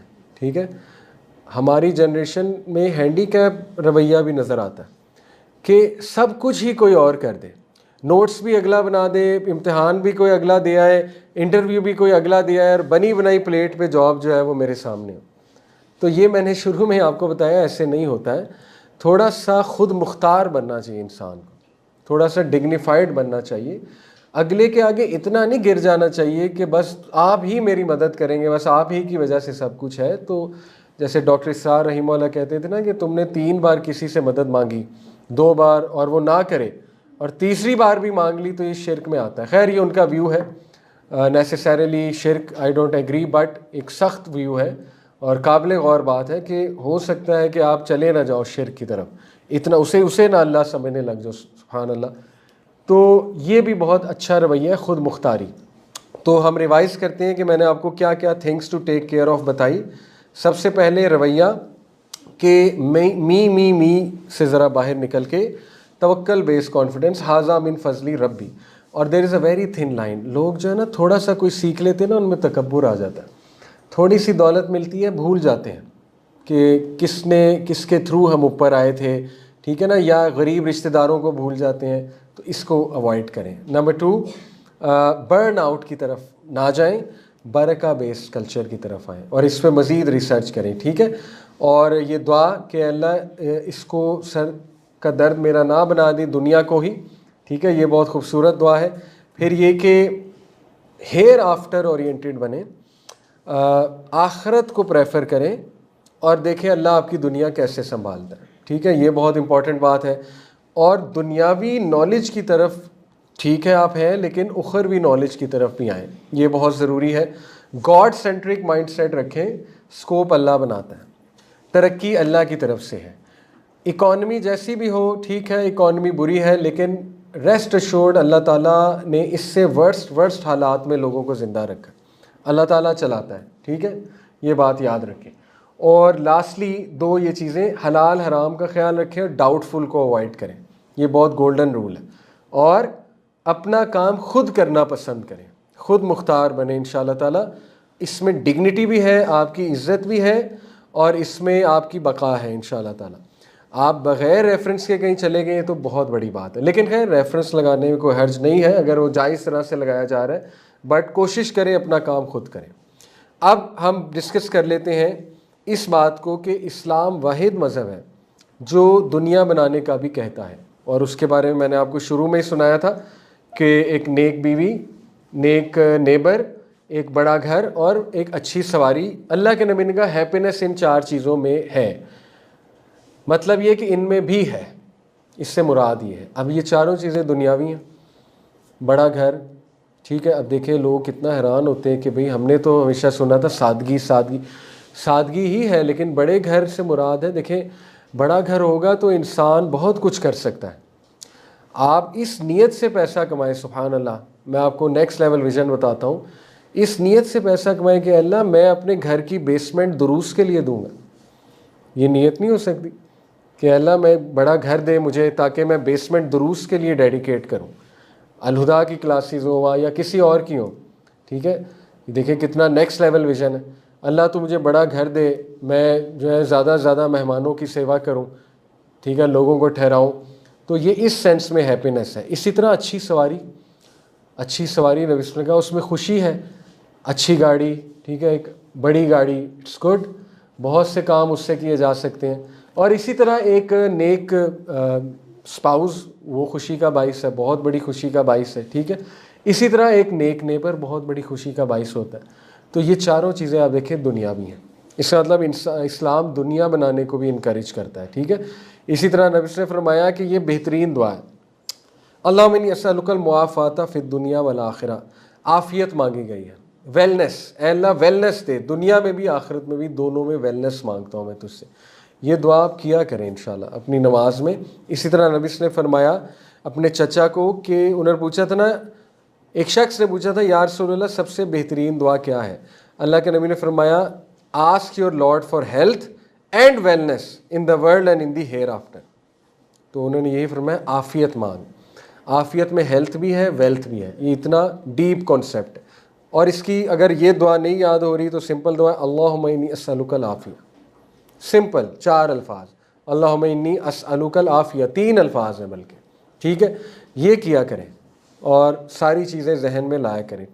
अब ये डिस्कस कर लेते हैं, इज़ रिस्क प्री डेस्टिन्ड?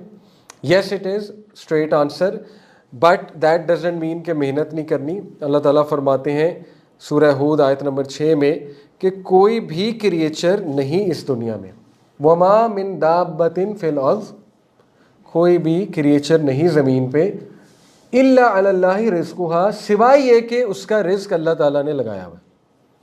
और ये सारी की सारी कुल्लुन फी किताब मुबीन एक किताब में दर्ज है। वो किताब है लोहे महफूज।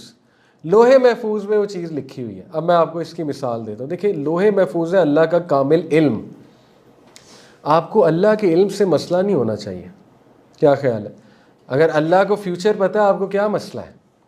हाँ, मसला इससे हो सकता है कि अगर अल्लाह ने ये कहा होता कि मैं जो लिख दूंगा वही तुम करोगे, फिर एक प्रॉब्लम हो सकती थी। आप कह सकते थे कि फिर तो हमारा कंट्रोल ही कोई नहीं, इसका मतलब कि मैंने चोरी की तो अल्लाह ने कराई है, नाउज़ुबिल्लाह। ऐसा नहीं है। आपने चोरी की, वो आपका ही मसला है, आपने ही हाथ आगे किया था, लेकिन अल्लाह को पता था, इसलिए लिखा हुआ है। देखिए, मैं टाइम मशीन मेरे पास आ जाए और मैं आपकी 10 साल की ज़िंदगी देखा हूँ अगली टाइम मशीन के थ्रू, और मैं लिख दूँ, आप पे एक किताब लिख दूँ कि अगले 10 साल ये करेगा।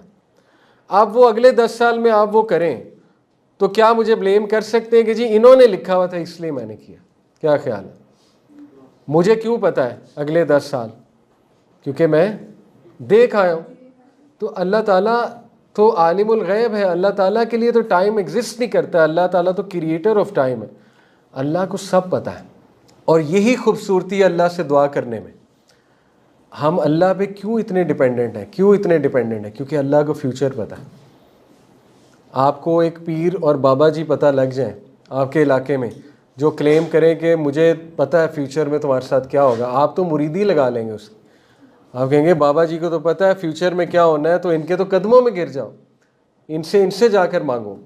तो अल्लाह को पता होना, यही तो अल्लाह है, यही तो खूबसूरती है अल्लाह सुब्हानहू व तआला की कि गिड़गिड़ाओ मेरे आगे, मुझे पता है। इस्तिखारा क्या है? इस्तिखारे के अल्फाज हैं कि अल्लाह मुझे नहीं पता, तुझे पता है ये चीज़ ठीक है कि नहीं है, तो अगर ये ठीक है तो दे दे, नहीं ठीक तो मुझे इससे दूर कर दे। कितनी खूबसूरत दुआ है। तो अल्लाह अल्लाह है। अल्लाह के नॉलेज से आपको मसला नहीं होना चाहिए। अल्लाह ने रिस्क बांध दिया आपका। अब इसको मिसाल ऐसे है कि देखें, एनर्जीज़ का कॉन्सेप्ट आपने पढ़ा होगा, लॉ ऑफ कंजर्वेशन एनर्जी पढ़ा है, एनर्जी इज़ कंजर्व्ड।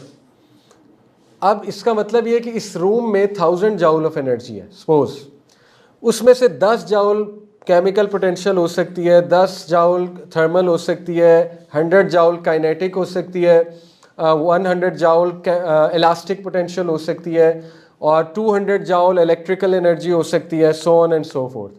ठीक है, ओवरऑल एनर्जी कंजर्व्ड है, लेकिन मुख्तलिफ शक्लों में डिफरेंट एनर्जीज कम और ज़्यादा होती हैं। जैसे एक टाइम पे अगर काइनेटिक 100 जाउल है तो हो सकता है 5 मिनट बाद 20 जाउल है, बाकी 80 की किसी और चीज़ में कन्वर्ट हो गई। समझ रहे हैं एक मिसाल? इसी तरह रिस्क कम और ज़्यादा होता है।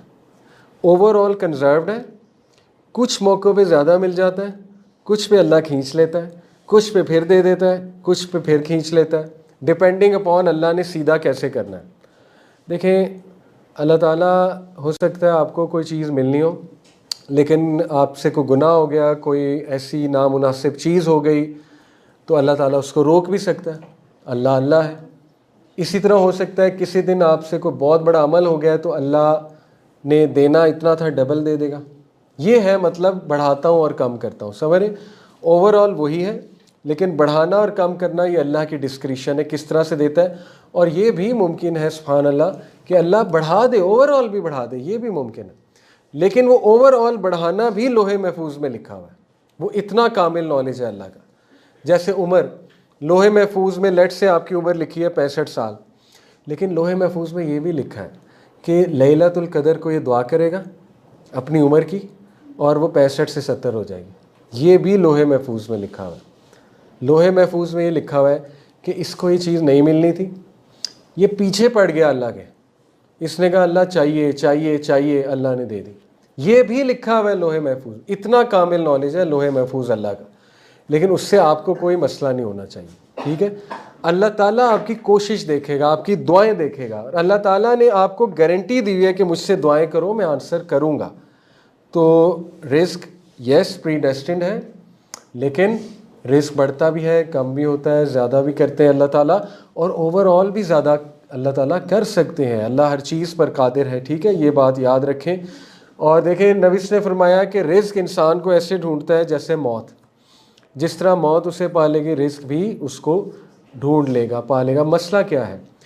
मसला ये है कि यूनिवर्सिटीज़ ने हमारा दिमाग बहुत बंद कर दिया। ये अल्लाह ताला से शिकायत नहीं होनी चाहिए, ये एक सेकुलर सिस्टम से शिकायत होनी चाहिए कि आपने हमारा दिमाग बंद किया। एक बंदे ने केमिकल इंजीनियरिंग कर लिया, फ़लानी इंजीनियरिंग कर लिया, अब वो कहे मेरी जॉब नहीं लग रही और वो बैठा रहे और डिप्रेस हो जाए, तो किसने कहा है केमिकल इंजीनियरिंग से ही जॉब लगेगी? आगे कुछ पढ़ लो, हो सकता है वहाँ रिस्क लिखा हो। मैं मैकेनिकल इंजीनियर हूँ, मैं तो कहीं जॉब नहीं कर रहा, मुझे रिस्क कहाँ से मिल रहा है? मैं तो जीकी का पढ़ा हुआ हूँ, जीकी का बंदे तो ऑयल एंड गैस फील्ड में होते हैं, वो तो पेट्रोलियम इंडस्ट्री में होते हैं। मैं कासिम अली शाह फाउंडेशन क्या कर रहा हूँ, मैं यूथ क्लब में क्या कर रहा हूँ? तो ये तो उन्होंने सिखा दिया कि हाँ जो पढ़ लिया बस वही जॉब होगी। अल्लाह ताला ने तो ये लिमिट नहीं रखी ना। अल्लाह ताला हो सकता है आपको पढ़ने का मकसद, अब मुझे कोई ये कहे जी नहीं फिर तो आपकी डिग्री वेस्ट है, मैं इसको इस तरह नहीं देखता। मैं इसको इस तरह देखता हूँ कि मेरी डिग्री वेस्ट नहीं है, मेरी डिग्री ने मुझ में बहुत कुछ ऐड किया। जैसे आप खाना खाते हैं, खाना कुछ पोर्शन बोन्स को जाता है, कुछ गोश्त को जाता है, कुछ प्रोटीन बनता है, कुछ अमाइनो एसिड बनता है, कुछ और बनता है, ठीक है, कुछ एक्सक्रीट हो जाता है।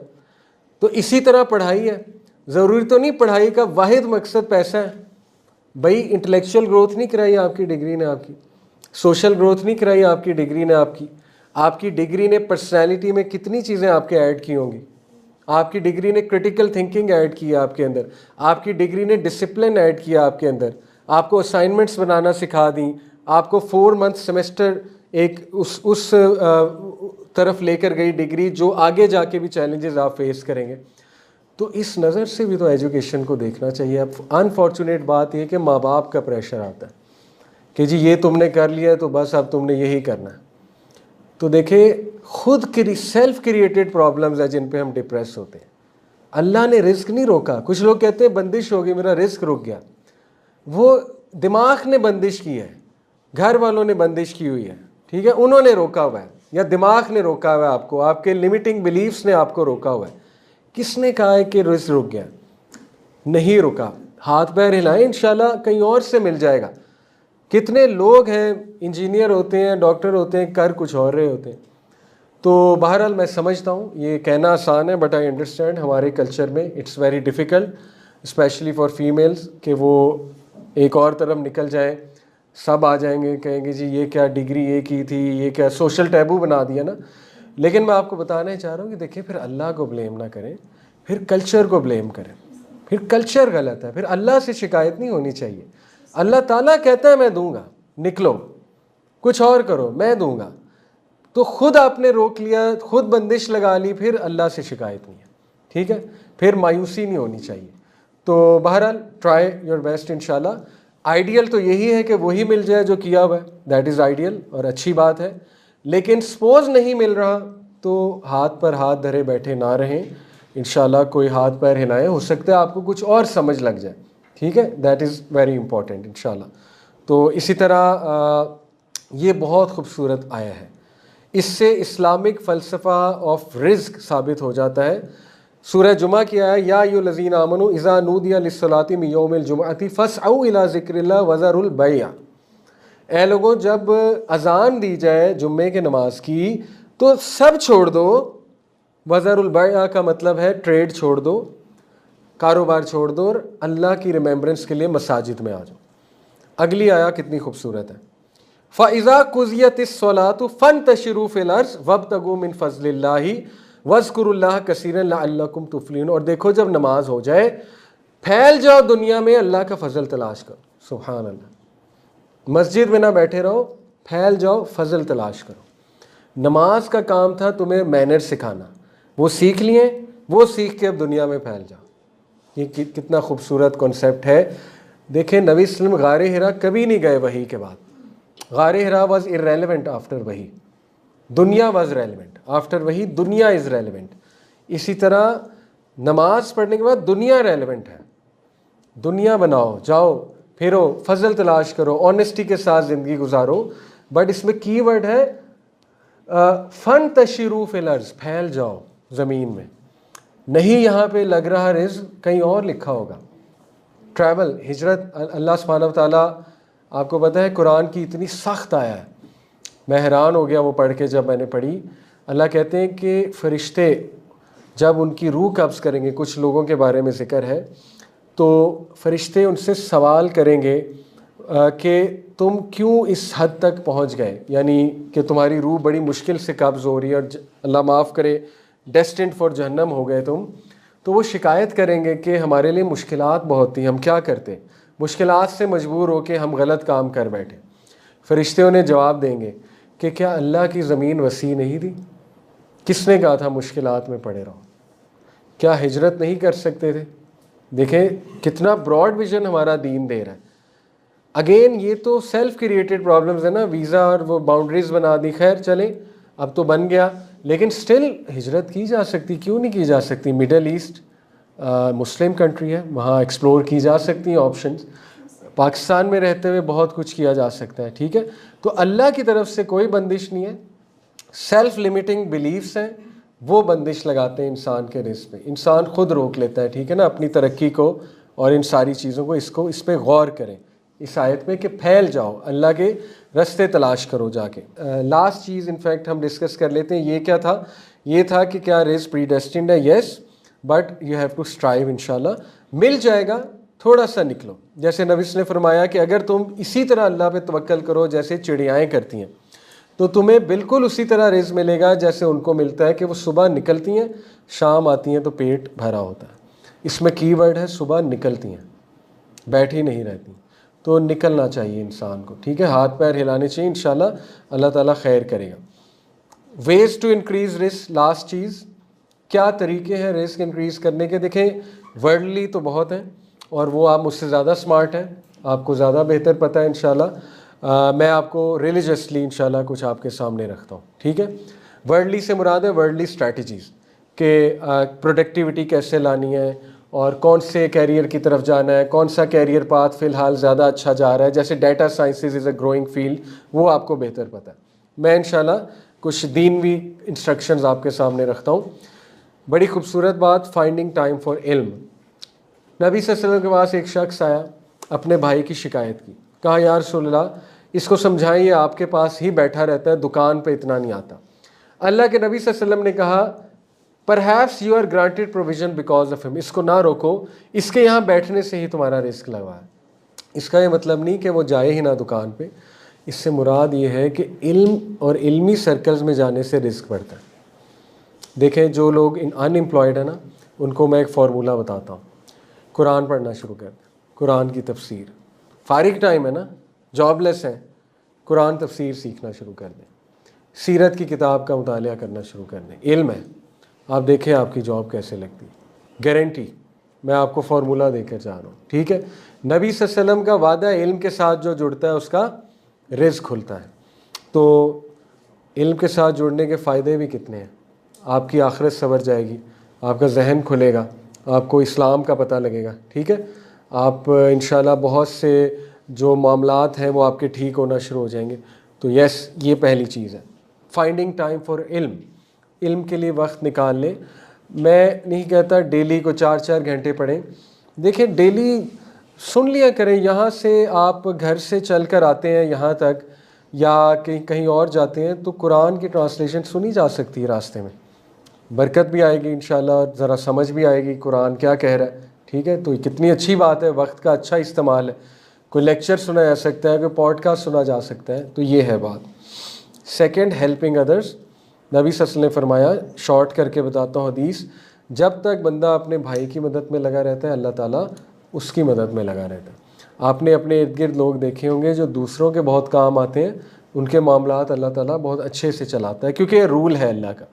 तो कभी किसी को सिखाने से ना घबराएं, सिखाएं। कोई जॉब अपॉर्चुनिटी आए मत घबराएं उसको भी बताने से, ये है मुश्किल, लेकिन दूसरों के काम आए इंशाल्लाह, दूसरों के लिए आसानी पैदा करें। हाँ, डिस्क्रीट रहें इस मामले में कि बिल्कुल ही अपना बिज़नेस प्लान किसी के साथ इतना ओपन ना शेयर कर लें कि वो ही खोल ले, लेकिन डिस्क्रीट रहने का भी हुक्म है, स्मार्टली भी चलना चाहिए, ठीक है। दीन पे अमल करने का ये मतलब नहीं है कि इंसान बेवकूफ़ बन जाए, लेकिन मदद करें इंशाल्लाह, दूसरों को भी सपोर्ट करें। बिन दाऊद का नाम सुना आपने? उम्रा करने कभी गए हों, बिन दाऊद, वहाँ मक्का में मदीना में कितनी बड़ी फ्रेंचाइज़ है, वहाँ का अल फतह है बेसिकली। तो बिन दाऊद की बड़ी ज़बरदस्त स्टोरी मशहूर है और बिल्कुल ट्रू है। एक ब्रांच उनकी आई थिंक जद्दा में या कहाँ पर बहुत बड़ी ब्रांच है, उनके सामने एक सुपर मार्केट खुली। उस दिन उन्होंने ऑफ दिया, यानी आप उनका ज़र्फ देखें, उन्होंने उस दिन ऑफ कर दिया कि इनकी आज ओपनिंग है, ज़्यादा कस्टमर्स को इधर जाने दो। ये बहुत बड़ी सोच है। खैर वो उनका बिज़नेस भी तो बहुत बड़ा था ना, उनको शायद फ़र्क नहीं पड़ता, लेकिन चलो अच्छी बात है, एक जेस्चर है, तो किसी के लिए सोचा उन्होंने, तो इट्स गुड।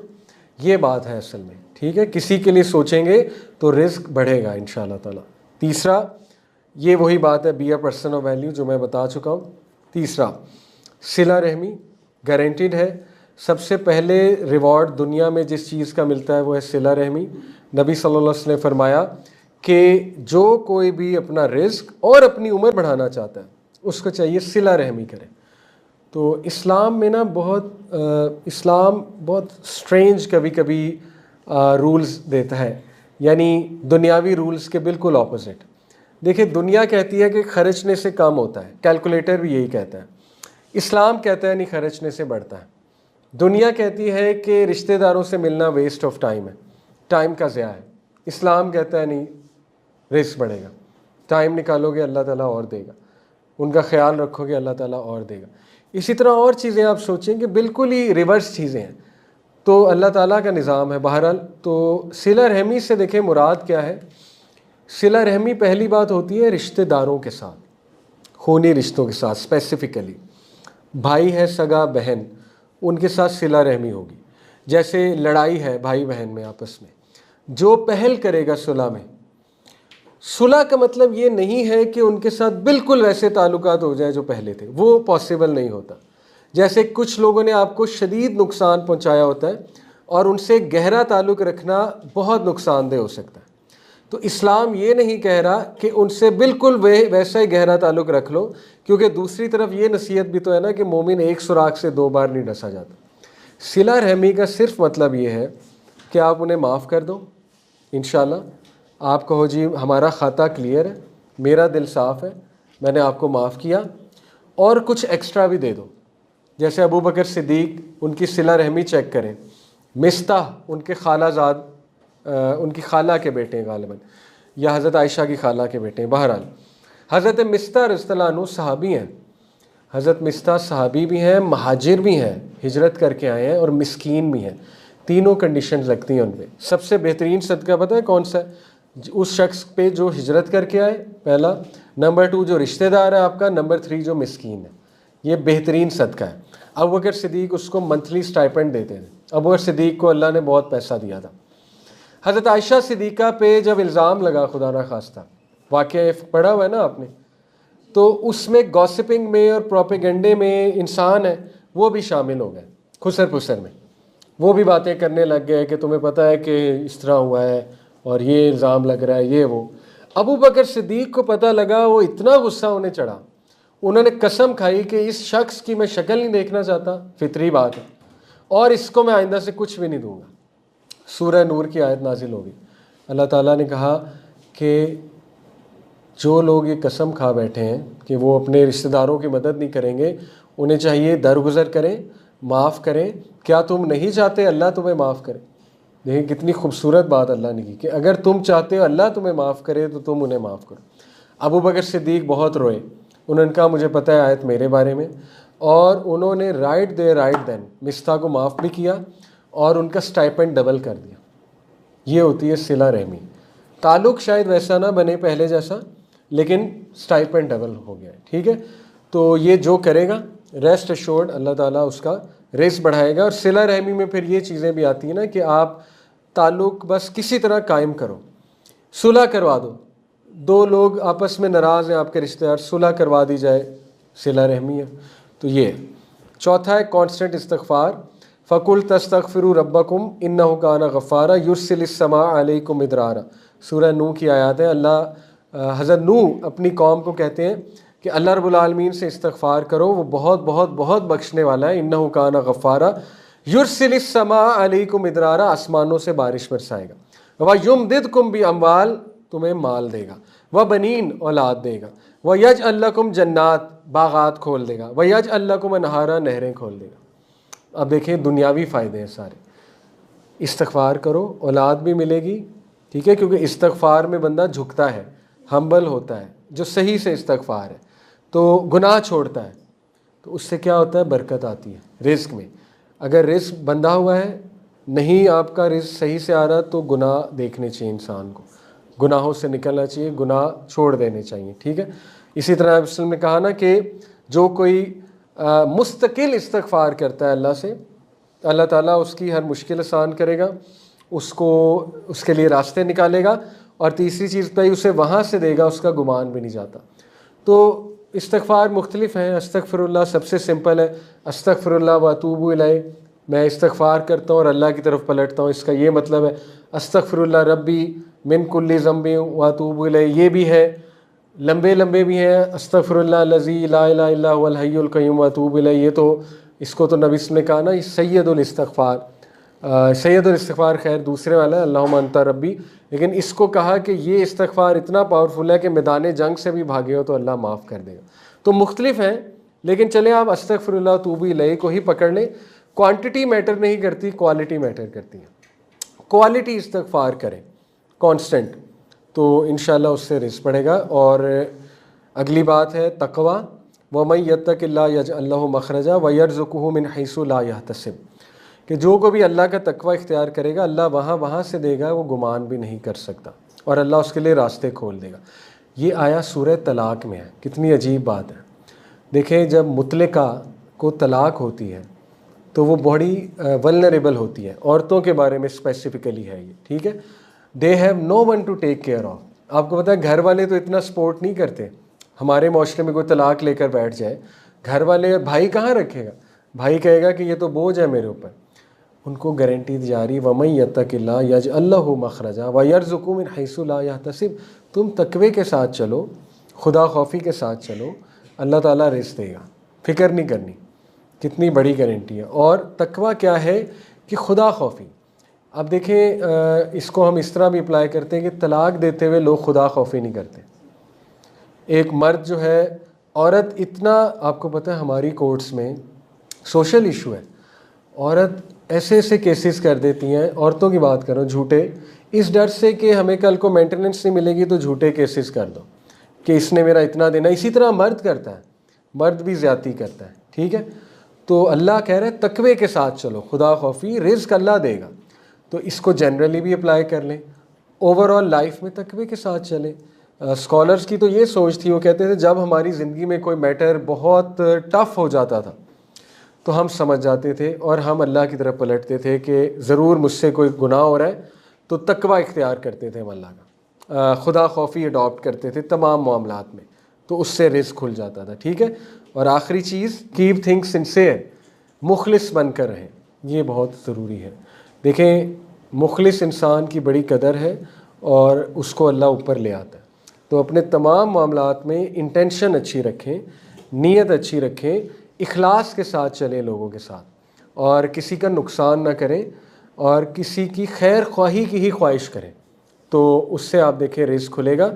और ये भी हदीस बस सुना दूँ, the honest and trustworthy merchant will be with the prophets the truthful and the martyrs, कि वो शुहदा के साथ होंगे, अंबिया के साथ होंगे, सिद्दीकीन के साथ होंगे।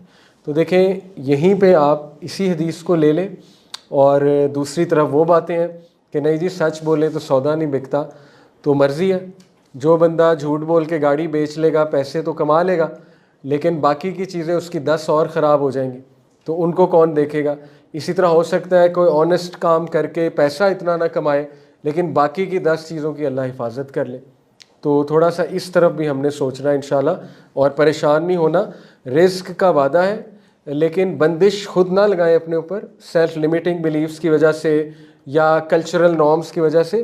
थोड़ा सा खुल कर सोचें इंशाल्लाह ताला, और हाथ पैर मारें और स्मार्ट वर्किंग करें, दुनियावी तौर पे स्मार्ट वर्किंग करें और बेनिफिशियल चीज़ की तरफ जाएं, और नफ़ा बख्श काम जो है उसको चूज़ करें, नफ़ा बख्श कैरियर को चूज़ करें।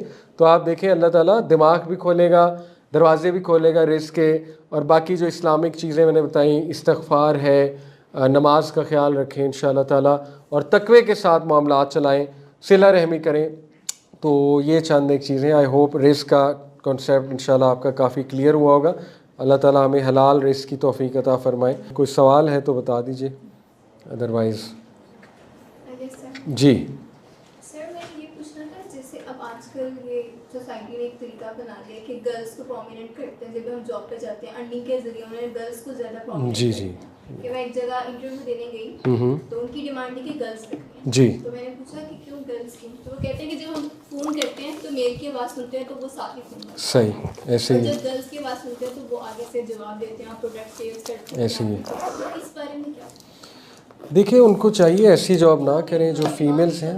हाँ, उनको ज़रा इसका ख्याल करना चाहिए कि वो यूज़ ना हो जाए ऐसी जगह पे जाके। ऑब्वियस सी बात है, ये फिर एक गैर अखलाकी चीज़ भी है, गैर शरई तो चले बात की बात है, लेकिन ये अपनी इज़्ज़त नफ्स को बेचना है। सीधी सी बात है कि आप रिसेप्शनिस्ट इसलिए बन जाएं कि शक्ल सूरत अच्छी है और लोग शक्ल देख के अंदर आएंगे, ये तो आपकी सेल्फ़ रिस्पेक्ट को ज़ेब नहीं देनी चाहिए ये चीज़, ठीक है।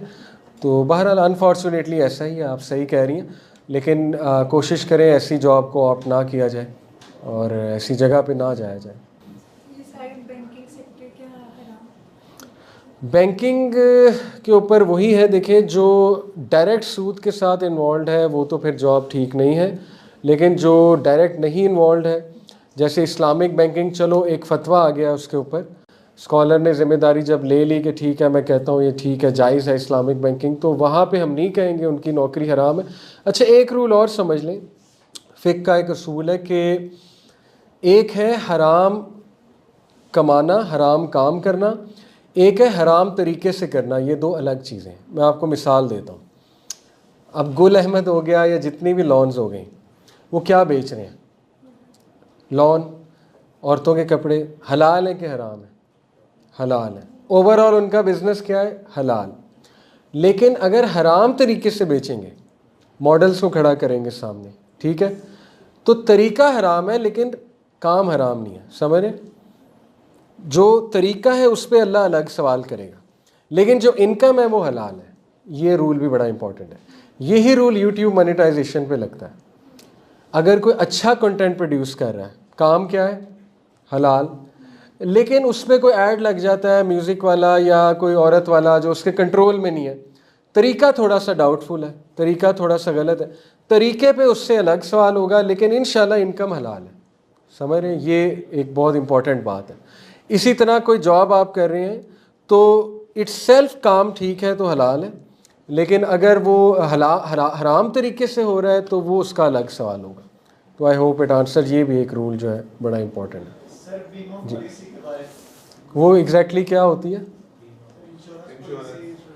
इंश्योरेंस मैं आपको एक वेबसाइट रेफ़र कर देता हूँ, ठीक है, नोट कर ले, इस्लाम QA question and answer, Q alphabet QA.info INFO, इस पर अगर लिखें इंश्योरेंस, आप ख़ुद पढ़ें क्योंकि मेरा टू बी ऑनेस्ट इतना नॉलेज इस पर नहीं है।